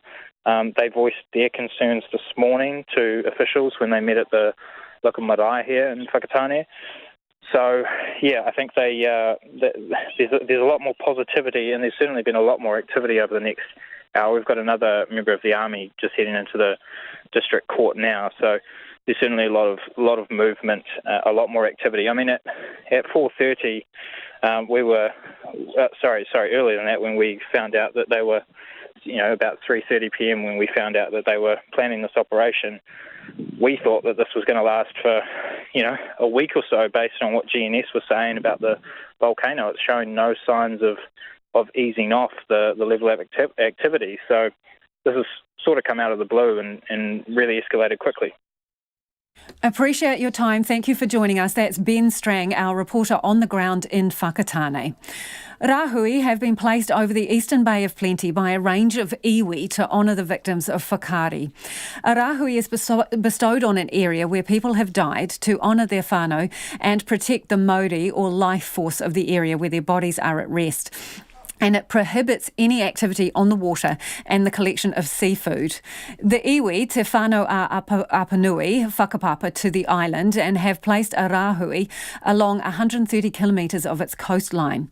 A spokesperson, Rawari Waititi, told our reporter Tianiwa Hurihanganui about the connection the iwi have with whakaari and why respecting rahui is so important. The Rahui shows our relationship with the sea, but also out of respect for those who have lost their lives and their families. So the Rahui isn't just on Rahui taking off of Kaimoana, but we've Rahui'd our people, which is the relationship you show in connection with the sea and with the deity Tangaroa, and especially the coastal iwi. And Te Whānau is one of those coastal iwi that has a strong sacred and relationship with Tangaroa and the ocean. Mm. Do you know much about your relationship with Whakaari Island itself? Do you have interests in that area? Oh, absolutely. So we have traditional kōrero where Whakaari was once married to one of our maunga, or our landmarks here in Te Whānau Apanui, Tihiro. As though it doesn't differ from those stories that Ngāti Awa have in terms of Pūtawaki, the Tūwharetoa people have with Tongariro, Ngaruhoi, and all those kōrero. But we have specific kōrero here in Te Whānau Apanui, where once upon a time Whakaari was married to Tihiro, and the smaller mountains and peaks around Tihiro are their children, and a dispute happened between Tihiro and Whakaari, when she was heading back to her parents in Hawaii, but didn't make it before the sunrise, and hence how she's ended up out there in the ocean. And 2 more people have died from injuries sustained during the eruption of Whakaari White Island, bringing the confirmed death toll from the disaster to 8 people. A total of 16 people are believed to have died, with 8 confirmed Australian deaths. 2 more Australians are missing, presumed dead, as is a New Zealander tour guide Hayden Marshall Inman. The 2 latest confirmed fatalities were Berend Hollander, who's 16, and his brother Matthew Hollander, 13, both students at Knox Grammar School in Sydney. Their parents remain unaccounted for. Australian Prime Minister Scott Morrison spoke to the media this afternoon, confirming 5 Australians have been repatriated for medical treatment, with more to come. I've been in contact with Prime Minister Ardern over the last few days, including again this morning, and I want to start by just extending our deepest sympathies and concern and love to all of the families and all of those who've been affected by this. And it's obviously added to by the uncertainty and the frustration in being able to gain access, obviously, to the volcano. And the Prime Minister has confirmed to me again that it is still a very dangerous place, and that is obviously hampering the recovery effort. But of course, we have to be mindful of the safety of those who'd be undertaking that recovery effort. But we know with quite a number of persons still on the island, understood to be deceased, that we will just have to be patient while circumstances are continually reviewed that will enable getting access to the island. But just to confirm for you, we will have within the next 24 hours only 1 Australian who will remain hospitalised in New Zealand. We have already completed 5 medical evacuations to hospitals in Australia. There will be another 7 evacuations of Australians back to Australian hospitals over the course of the next 24 hours. Sadly, there are 10 further Australians who are missing and presumed deceased. In the days ahead, there will be worse news based on what I've just relayed to you. I want to thank all of those who have been involved in supporting the families and the friends of those who are missing and presumed deceased. I want to thank. And that was the Australian Prime Minister Scott Morrison speaking earlier this afternoon. Just before we go to the 7 o'clock news, we have some feedback from you. Mr. Phillips says the police should not go to the island now. It's too dangerous. They're succumbing to pressure from relatives. Let the relatives retrieve the bodies if they want to take the risk. Another person says they should go get the bodies now. Longer they wait is not good. And finally, Lynn says, what happens if the island blows again?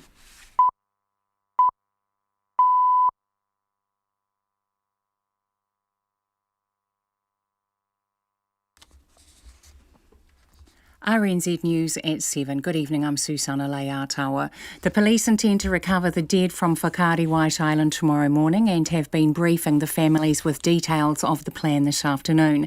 A news conference by Deputy Police Commissioner Mike Clement on the plan is due at 7:15, and we will cross there as soon as it starts. 8 people have been confirmed dead since the volcanic eruption on Monday, and the bodies of 8 others remain on the island off the Bay of Plenty coast. GNS Science says the island is getting increasingly dangerous. Scientist Graham Leonard says it has designated the area where the rescuers will have to land a red zone, and it would not let its employees go there. He says the police make their own decisions.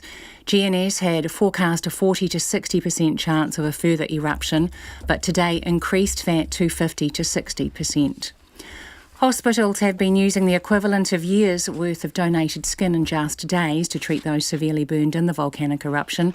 21 people are being treated in burns units nationwide, and 16 remain in a critical condition after the blast on Monday.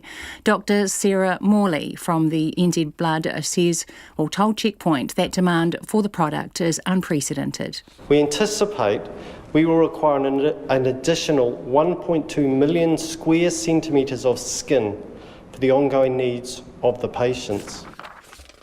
Sarah Morley says she's confident the increased demand won't lead to shortages. A patient's advocate hopes a review of surgical mesh claims declined by ACC will result in people getting the help they need. Hundreds of people who say they have been injured by surgical mesh implants gone wrong have been declined ACC cover. But the Associate Health Minister Julianne Genter has accepted the recommendation of a report that says those cases should be reviewed and patient advocates should be involved. Patricia Sullivan formed the group Mesh Down Under and says victims will believe in the process when they see real results. They've told their story to ACC so many times. They've told their story to HDC. They've told their story to their doctors, their surgeons. They've told their stories. You know, they just need access to better services. Patricia Sullivan. The Foreign Affairs Minister Winston Peters is travelling to Samoa tomorrow to visit hospitals and medical teams dealing with the measles outbreak. He is visiting with the Minister for Pacific Peoples, Aupito, William Seo, and they will also meet with the Samoan Prime Minister. Mr Peters says the government is continuing to work closely with Samoa and other international partners as the situation develops and needs arise. The death toll has risen to 72. The Seoul Christchurch City Councillor, who voted against an investment case to build a $470 million stadium in Christchurch, says he has serious concerns about the project. The investment case found that a 25,000-seat multi-use covered arena was the best option for the city. However, the report also found the stadium would cost more than the economic benefits it was projected to bring into the city over 30 years. Councillor Yanni Johansson says there is too much uncertainty surrounding the project. I estimate that it's going to cost us an additional $18 million for this investment case to go in this location, with a whole bunch of uncertainty around the number of events that can happen. And I remind councillors of what's happening in Eden Park at the moment with trying to have additional concerts. Yanni Johansson. The government will now decide whether to approve the $220 million it has earmarked for the project. Holidaymakers can expect more roadworks than usual this summer. The Transport Agency is undertaking its biggest nationwide maintenance and road renewal program in a decade. Its General Manager of Transport Services, Brett Glidden, has today told a Parliament Select Committee that there will be a huge number of roadworks carrying out resealing and ripping up and replacing sections of the road. He says longer life road services will be put down to cope with the heavier trucks causing damage in regions such as Waikato. Chilean officials say they have located debris believed to be from an Air Force plane that went missing on Monday. They said the wreckage was found floating 30 kilometres from where the C-130 Hercules cargo plane with 38 people on board last made contact. The wreckage was spotted in a body of water known as the Drake Passage. That's the news. This morning on First Up. I'll pass you on this European thing if you know anything about it in New Zealand. That's what you do. In, out, shake it all about. It seems to me that our government is taking notice of us again, because that's exactly what they've done for the last 3 years. My wife and I have just wanted to give something back for those rescue guys, and we've just invited them to come to the cafe and just eat when they have time or whenever. They're just free to come here. News and current affairs live and early. Wake up with First Up every weekday morning at 5 on RNZ National. Now the short forecast from Met Service to midnight tomorrow. Northland and Auckland, isolated showers, otherwise fine. Waikato to Taranaki, also Coromandel, Bay of Plenty, central high country. Fine spells, however, scattered showers tonight with thunderstorms and localised downpours possible inland. Rain in the west tomorrow evening. Gisborne and Hawke's Bay, cloudy periods, scattered showers tonight, becoming fine tomorrow apart from isolated afternoon showers. For Wairarapa, cloudy periods, drizzle possible this evening. Whanganui to Wellington, mainly fine, scattered rain tomorrow evening. Nelson, Marlborough and Canterbury, mainly fine. Isolated showers about the ranges and areas of low cloud in Canterbury. For Bulla, Westland and Fiordland, fine tonight, rain developing tomorrow morning, easing to a few showers by tomorrow night. Otago and Southland, fine spells and scattered showers, some heavy. Tonight, isolated thunderstorms about Southland and inland Clutha. tomorrow. Chatham Islands, low cloud and occasional rain. RNZ National, it's 6 minutes past 7. Thanks, Susanna. If you're just joining us, this is an extended version of Checkpoint. Deputy Police Commissioner Mike Clements has been briefing families of the victims of the Whakaari White Island disaster ahead of the recovery mission tomorrow. A press conference is about to start in just a few minutes and Checkpoint will stay on air for it. The death toll from Monday's eruption stands at 8, with 2 more people dying in hospitals last night. 8 people remain on the island missing and presumed dead. It has been a harrowing few days for their friends in whānau, with growing frustration over police refusing to go back to the island until a safety plan was in place. The police recovery plans come despite GNS putting the likelihood of another eruption in the next 24 hours at 50 to 60%. GNS says the status of the island remains highly volatile and the likelihood of an eruption is up from the 40 to 50% estimate yesterday. While we're waiting for that press conference, I'm joined now by retired search and rescue pilot John Fennell, who gave aerial assistance to the helicopter pilots who were recovering the injured on Friday. Thanks for joining us, John. Tell me, what would you want to know about a recovery operation like this? Well, I guess it's what I'd want to know if I was involved is what the plan is. That is the key to this. We know there is risk at White Island if you're going onto it, and currently, if what GNS is saying is correct, there is a chance of a further eruption. So I'd want the detail on the plan, and as soon as if we hear that from the Commissioner or the Deputy Commissioner just after 7, it'll be interesting to look at it. But I myself think there is an ideal opportunity right at the moment, because the weather is going to deteriorate, and I think there's just short of a little bit more than 12 hours where there is a suitable period to get in there. And to do that safely, it's much like what the boys did when they pulled the injured people off. We knew, I was there with them, we knew there was risk associated with it, but we knew there were people there that desperately needed help. And so the strategy was to get in there, get the people on board and get out as quick as we can. And that should be the same strategy to get the deceased bodies off the island because of the uncertainty. Is get in there with the minimum crew, get the people on board and get them off the island. And I observed there is a Navy, have a ship there. I'd be flying, if it was me, I'd be flying those people's bodies back onto the ship and getting the people assisting whoever's doing it off the island until it settles down and it's safe again. John, you say bad weather is approaching, so if you're looking at a 12-hour window, that would mean, in your view, going in pretty much first thing in the morning. Well, it's probably a bit more than 12 hours. I said mid-afternoon, it was 24 hours. Certainly Saturday, there's going to be the rain starting to form over the North Island, and there'll probably be winds associated with that. And it's been unfortunate that there has been some ideal winds. If you can have winds from an easterly quarter, it blows any ash or steam that is coming out away from the area at which you arrive into the crater and depart out of it. However, we can't do anything about that. That period's gone now. And we're just sort of looking forward, and the wind is certainly going to swing round on the weekend to the wrong direction. At the moment, when I looked at Wakatani Airport, it was showing as a southeasterly wind, which is ideal. It does allow any ash that's coming out to be blown away from where the bodies are known to be, and for the people to get in, the rescuers to get in there quickly and recover those people and get them out. Sorry to interrupt, John. When you talk about getting in quick and getting out, you've been involved in rescue operations. What do you think would be the minimum amount of time you would need on the ground? Well, there's 8 bodies there. They should be able to get them within 30 minutes, have them back out off the island. Would be at the outside, I would estimate 30 minutes. But if they're looking at using the DVI team to go in there and gather evidence, that's obviously going to extend it. That's the victim identification team that would go and collect other evidence. Well, the bodies, and they going to have to try and identify the bodies. But I think in view of where we're at with the island and the weather, that really it should be just virtually going in there, get the bodies and get off the island. I know hindsight's a wonderful thing, but we hear today from GNS that the risk of another eruption has actually gone up since in the last 24 hours. Was yesterday or the day before the better day to be contemplating doing this?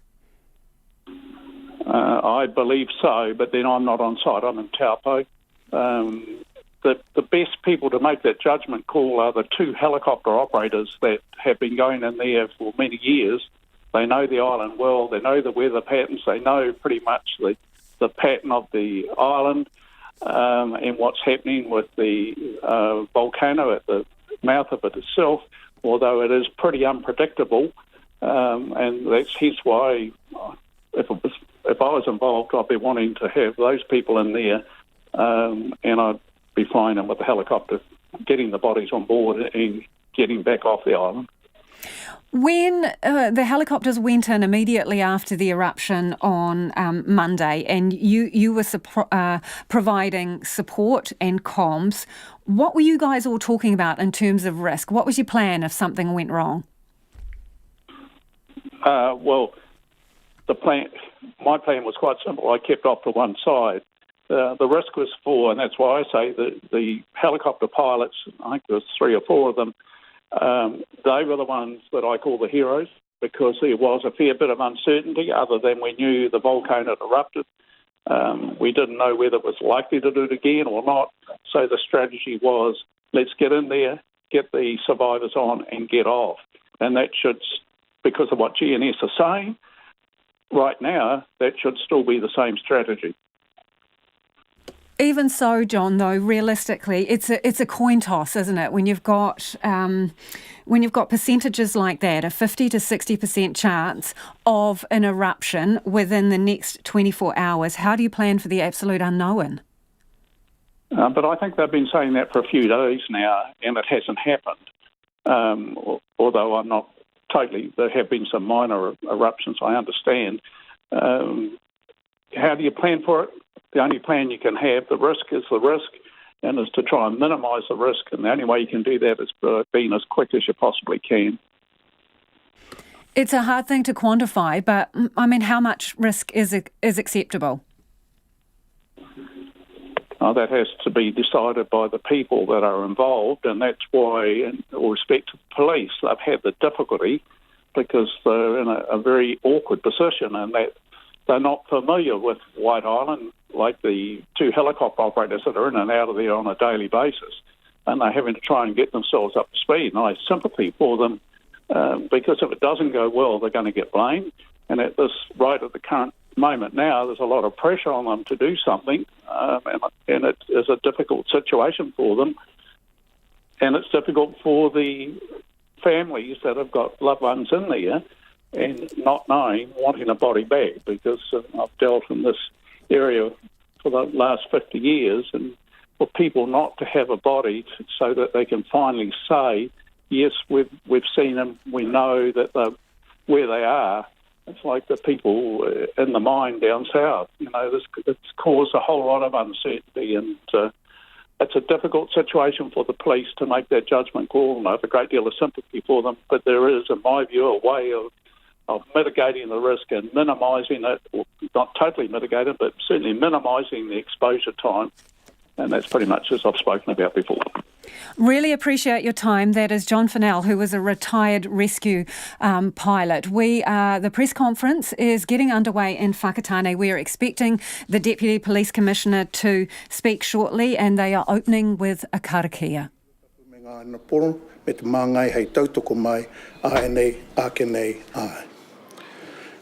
He tō mātou matuni te rangi. He nei o pononga e tuku whakamoimiti atu ana ki a koe mo au na manaakitanga. I tēnei o ngā kaupapa, kua whakakao nei tātou i tēnei rangi.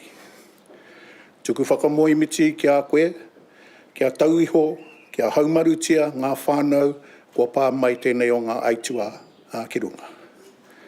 I uhia koe te hao tau wairua ki roti a rātou, ki a mohia mai koe, ki a mohia mai rātou, ko koe aihoa, gloria ki tō ingoa tapu. Amen.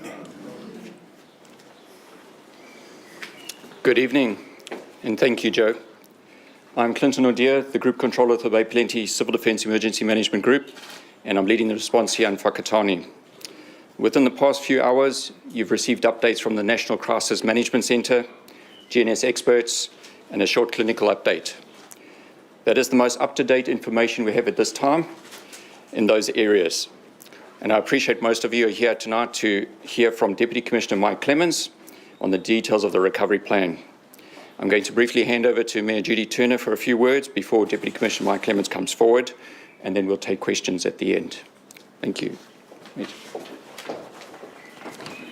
Kia ora. The past 3 days have been incredibly difficult for our community, but more particularly for several of our families. Both the families and the community have been asking for action, and it is pleasing to hear that there is the development of a plan to retrieve bodies from Whakaari White Island. We are waiting with hope for an outcome that sees families reunited. To those who are going to undertake this recovery, we wish you all the best, and we will be praying for you. And I would like to now hand over to Mike for the details. Kia ora koutou. We have a plan. The team has been working tirelessly throughout the day, as I promised they would, and at lunchtime today they presented me with options for consideration. I want to pay my deepest respect to the professional people across many agencies, not just police, defence, mines rescue, FENS and others, for the deep commitment they have made in a short space of time. It might seem like a long time to many who are waiting, but in terms of the task that they've undertaken on our behalf, on my behalf, there's been an incredible effort. The risk that I spoke about this morning has not passed. You heard this morning about my concerns about the activity with regard to the volcano and what that meant for the development of any plan. And that's why we have had to be particularly cautious with regard to that planning process. We don't expect anything to change overnight or tomorrow with regard to the risk on White Island. But we have planned on the basis that that will be the case. It won't be lost on you that a C-130 Hercules aircraft landed at Whakatane Airport this afternoon. It brought with it specialist people and equipment so that we have the right capability on the ground to undertake this task, given that risk that I talked to you about. Not everyone in New Zealand Police, or indeed New Zealand Defence or those other agencies that I spoke about, has the skills necessary. These are very specialist skills, and the people who are going to be protected by the equipment they wear tomorrow are few and far between.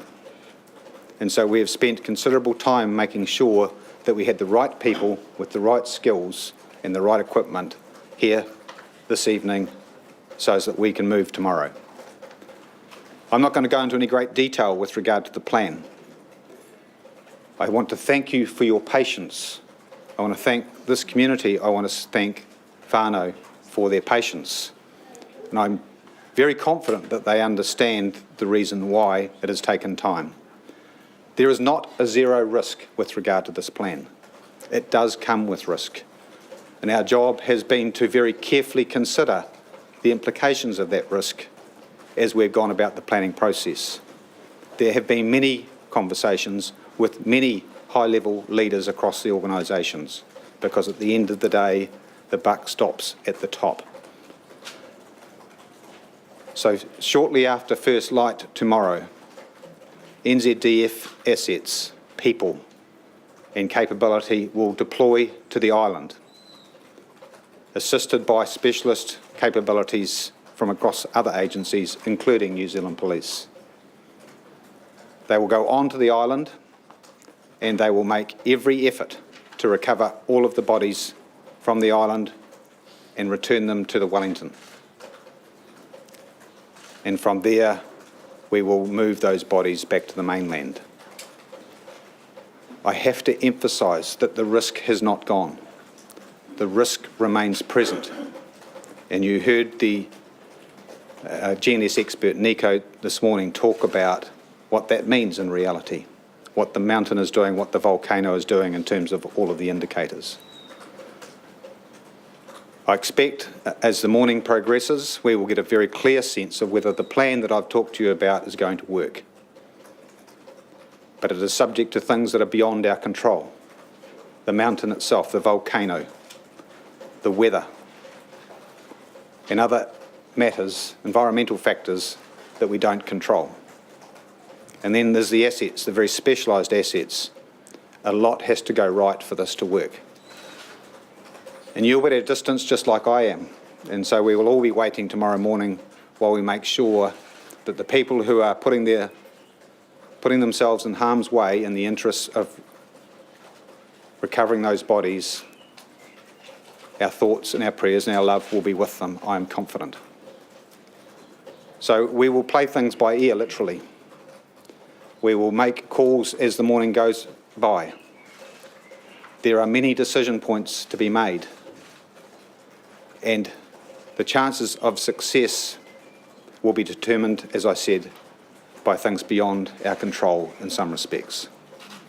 I want to thank you once again for your patience. I want to thank you for taking the messages that are so critically important to those who can't be here in Whakatane with us, because it's important that they get a sense of confidence about what's been going on here in Whakatane, and you play an incredibly important role with regard to that. Thank you. I'll take any questions. You suggested this morning that some concessions might be made in terms of having to do forensic identifications at the time. That's right.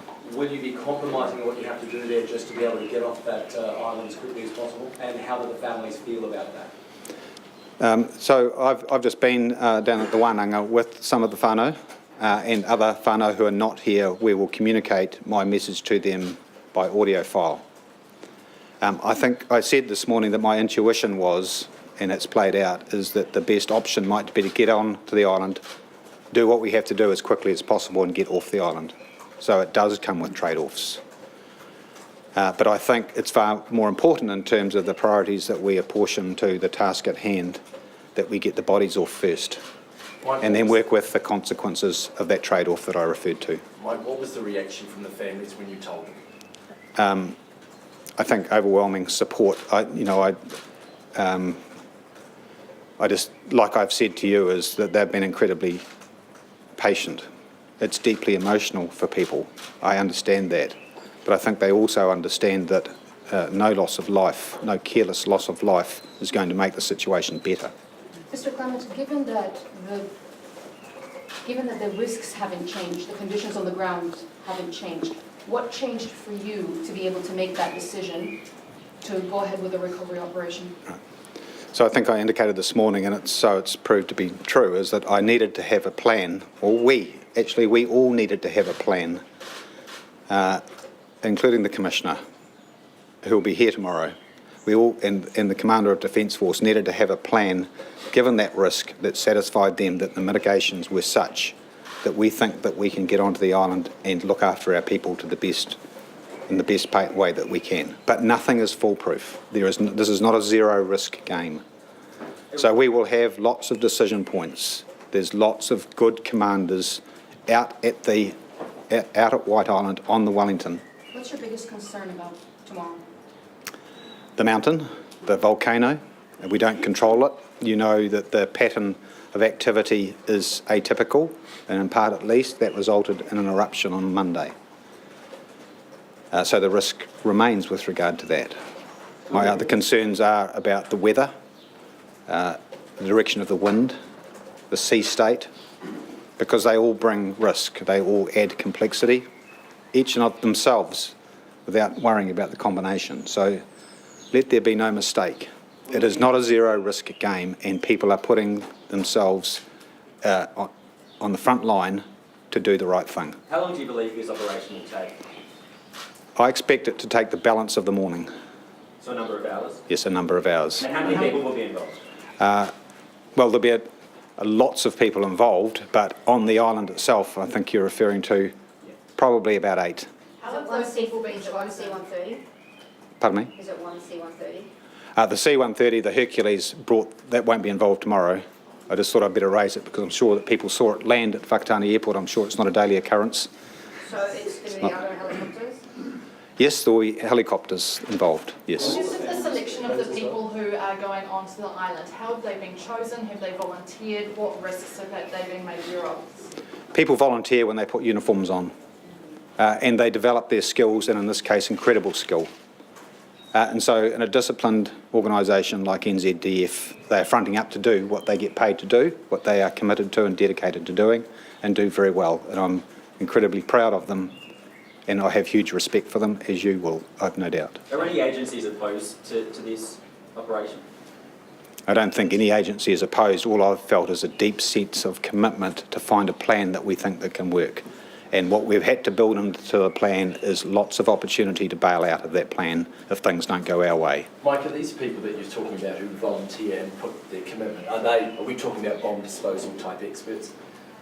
They're New Zealand Defence Force staff. Where will the families be as this operation is being undertaken? Will they be at Marae or will they be out on the When we undertake the operation tomorrow, everybody other than those directly involved will be back here on the mainland. Mark, are the SAS involved in this? New Zealand Defence Force staff will be involved. Scott, are you able to confirm the names of the people that you're hoping to retrieve tomorrow? I know you said that you can't confirm that intensity, but are you able to release the names of the people that are on that island that you hope to bring back to the mainland? I think that's been released onto the website already, so this morning when I referenced it, there was a group of 9, so 8 of those are the people that we believe to be on the island. What's your plan if the island starts erupting? How quickly do you get those people on? It's a good question. We have planned for an eruption, so we'll have GNS scientists as part of the team that I spoke about, this big team, not going onto the island, but out at HMNZS Wellington. So they will be looking live at the information that they're getting from the island and interpreting what they see. And we'll better make a call in that sense, but the reality is we don't always get advance notice, and that's what happened on Monday.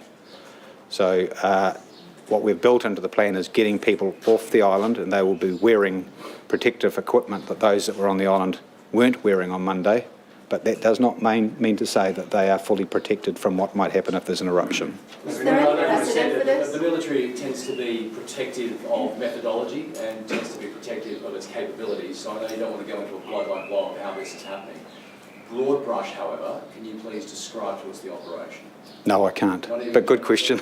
Is there a I mean, precedent for this type of operation? Has a similar mission like this happened somewhere in the world? Well, if it has, I'm not. Is this unprecedented? Well, no, I wouldn't say it's unprecedented, but I've been dealing with what we've got in front of us here, which is Whakaari, White Island, and the circumstances that we are confronted with here. Are we talking about airlifting? Sorry, we're talking about. I didn't mean to interrupt. Sorry about that. That's right. We're talking about airlifting the bodies. I mean, helicopters actually above the volcano while they are airlifted. I mean, even in terms of that generic information, it's okay.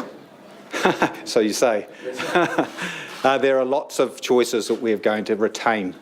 So we've been careful not to make sure that the plan is so inflexible that we can't deal with anything that emerges in front of us. So I've talked about helicopters, I've talked about ships, I've talked about very specialist staff, and they're going onto the island to physically recover people from the island. So we've got as many options open to us as we can plan in, given the circumstances, and given what we see play out in front of us, the reality being on the island, as opposed to the planning process, we will elect those options as they emerge in front of us. Have you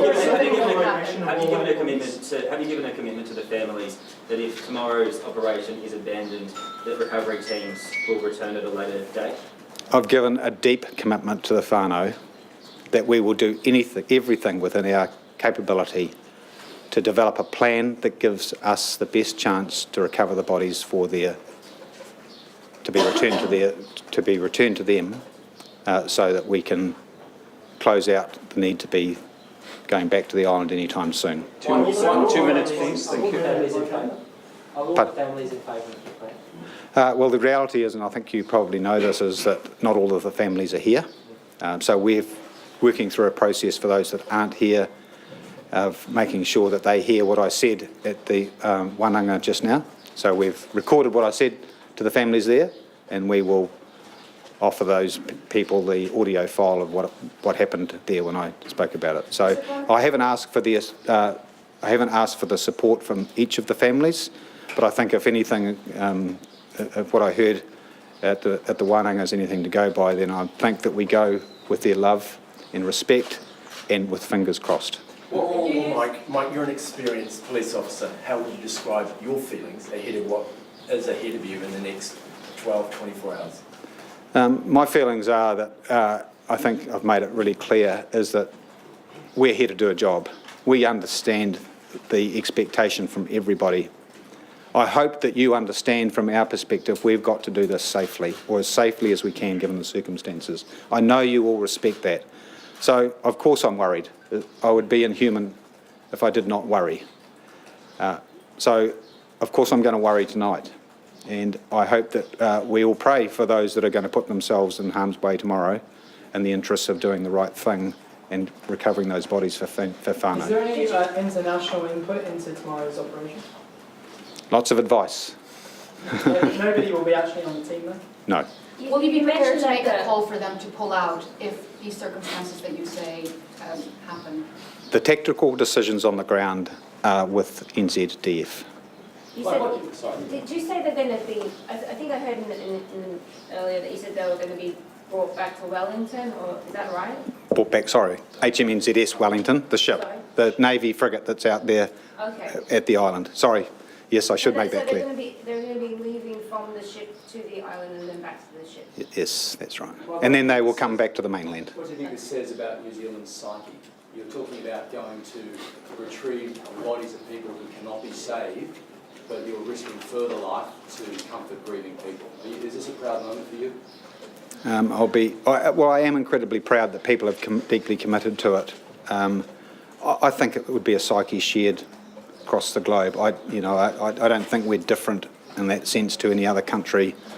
Every country would be grieving for loved ones in the same circumstances, and I'm sure I can speak confidently that they would all bring their expertise and deep commitment to the very same task that we are bringing to it tomorrow. Thank you, sorry. Just a couple more questions. I don't mean to shut you off, folks, but there's got to be a finish somewhere, surely. Is it the SAS that are involved in this operation? NZDF forces will be helping us this tomorrow. Utilising Mark Law, as Stuart Nash put forward as sort of a directive, have you used his knowledge to sort of create a bit of this plan? There's been a deep association from Tim and Mark with the development of our plan, and they will be with us tomorrow. Did the police go to the Defence Force to seek their help, or if the Defence Force come forward and said, we want to help you with this operation? Is very routinely the case, and it's no exception here. Defence, FENS, Mines Rescue have been with us from the outset. They're the very first people that come together with us when there's a challenge like this in front of us. They have been here. They just want to be part of the solution. They want to bring their skills to bear, and I'm deeply grateful for that. One more question, folks. Who's the person that is actually in charge of tomorrow's operation to make that final call? Is that you, or is that someone within NZD? No, once I've, as the commander of the recovery, approve of the plan, having had my commissioner tell me that he's okay with the plan, and the commander of Defence Force to say that. So from an on-the-ground perspective here, I've said we've got the right approvals, we're going with the plan. In terms of the tactics out on the water, on the island, I won't be there, I'll be here, just like you will.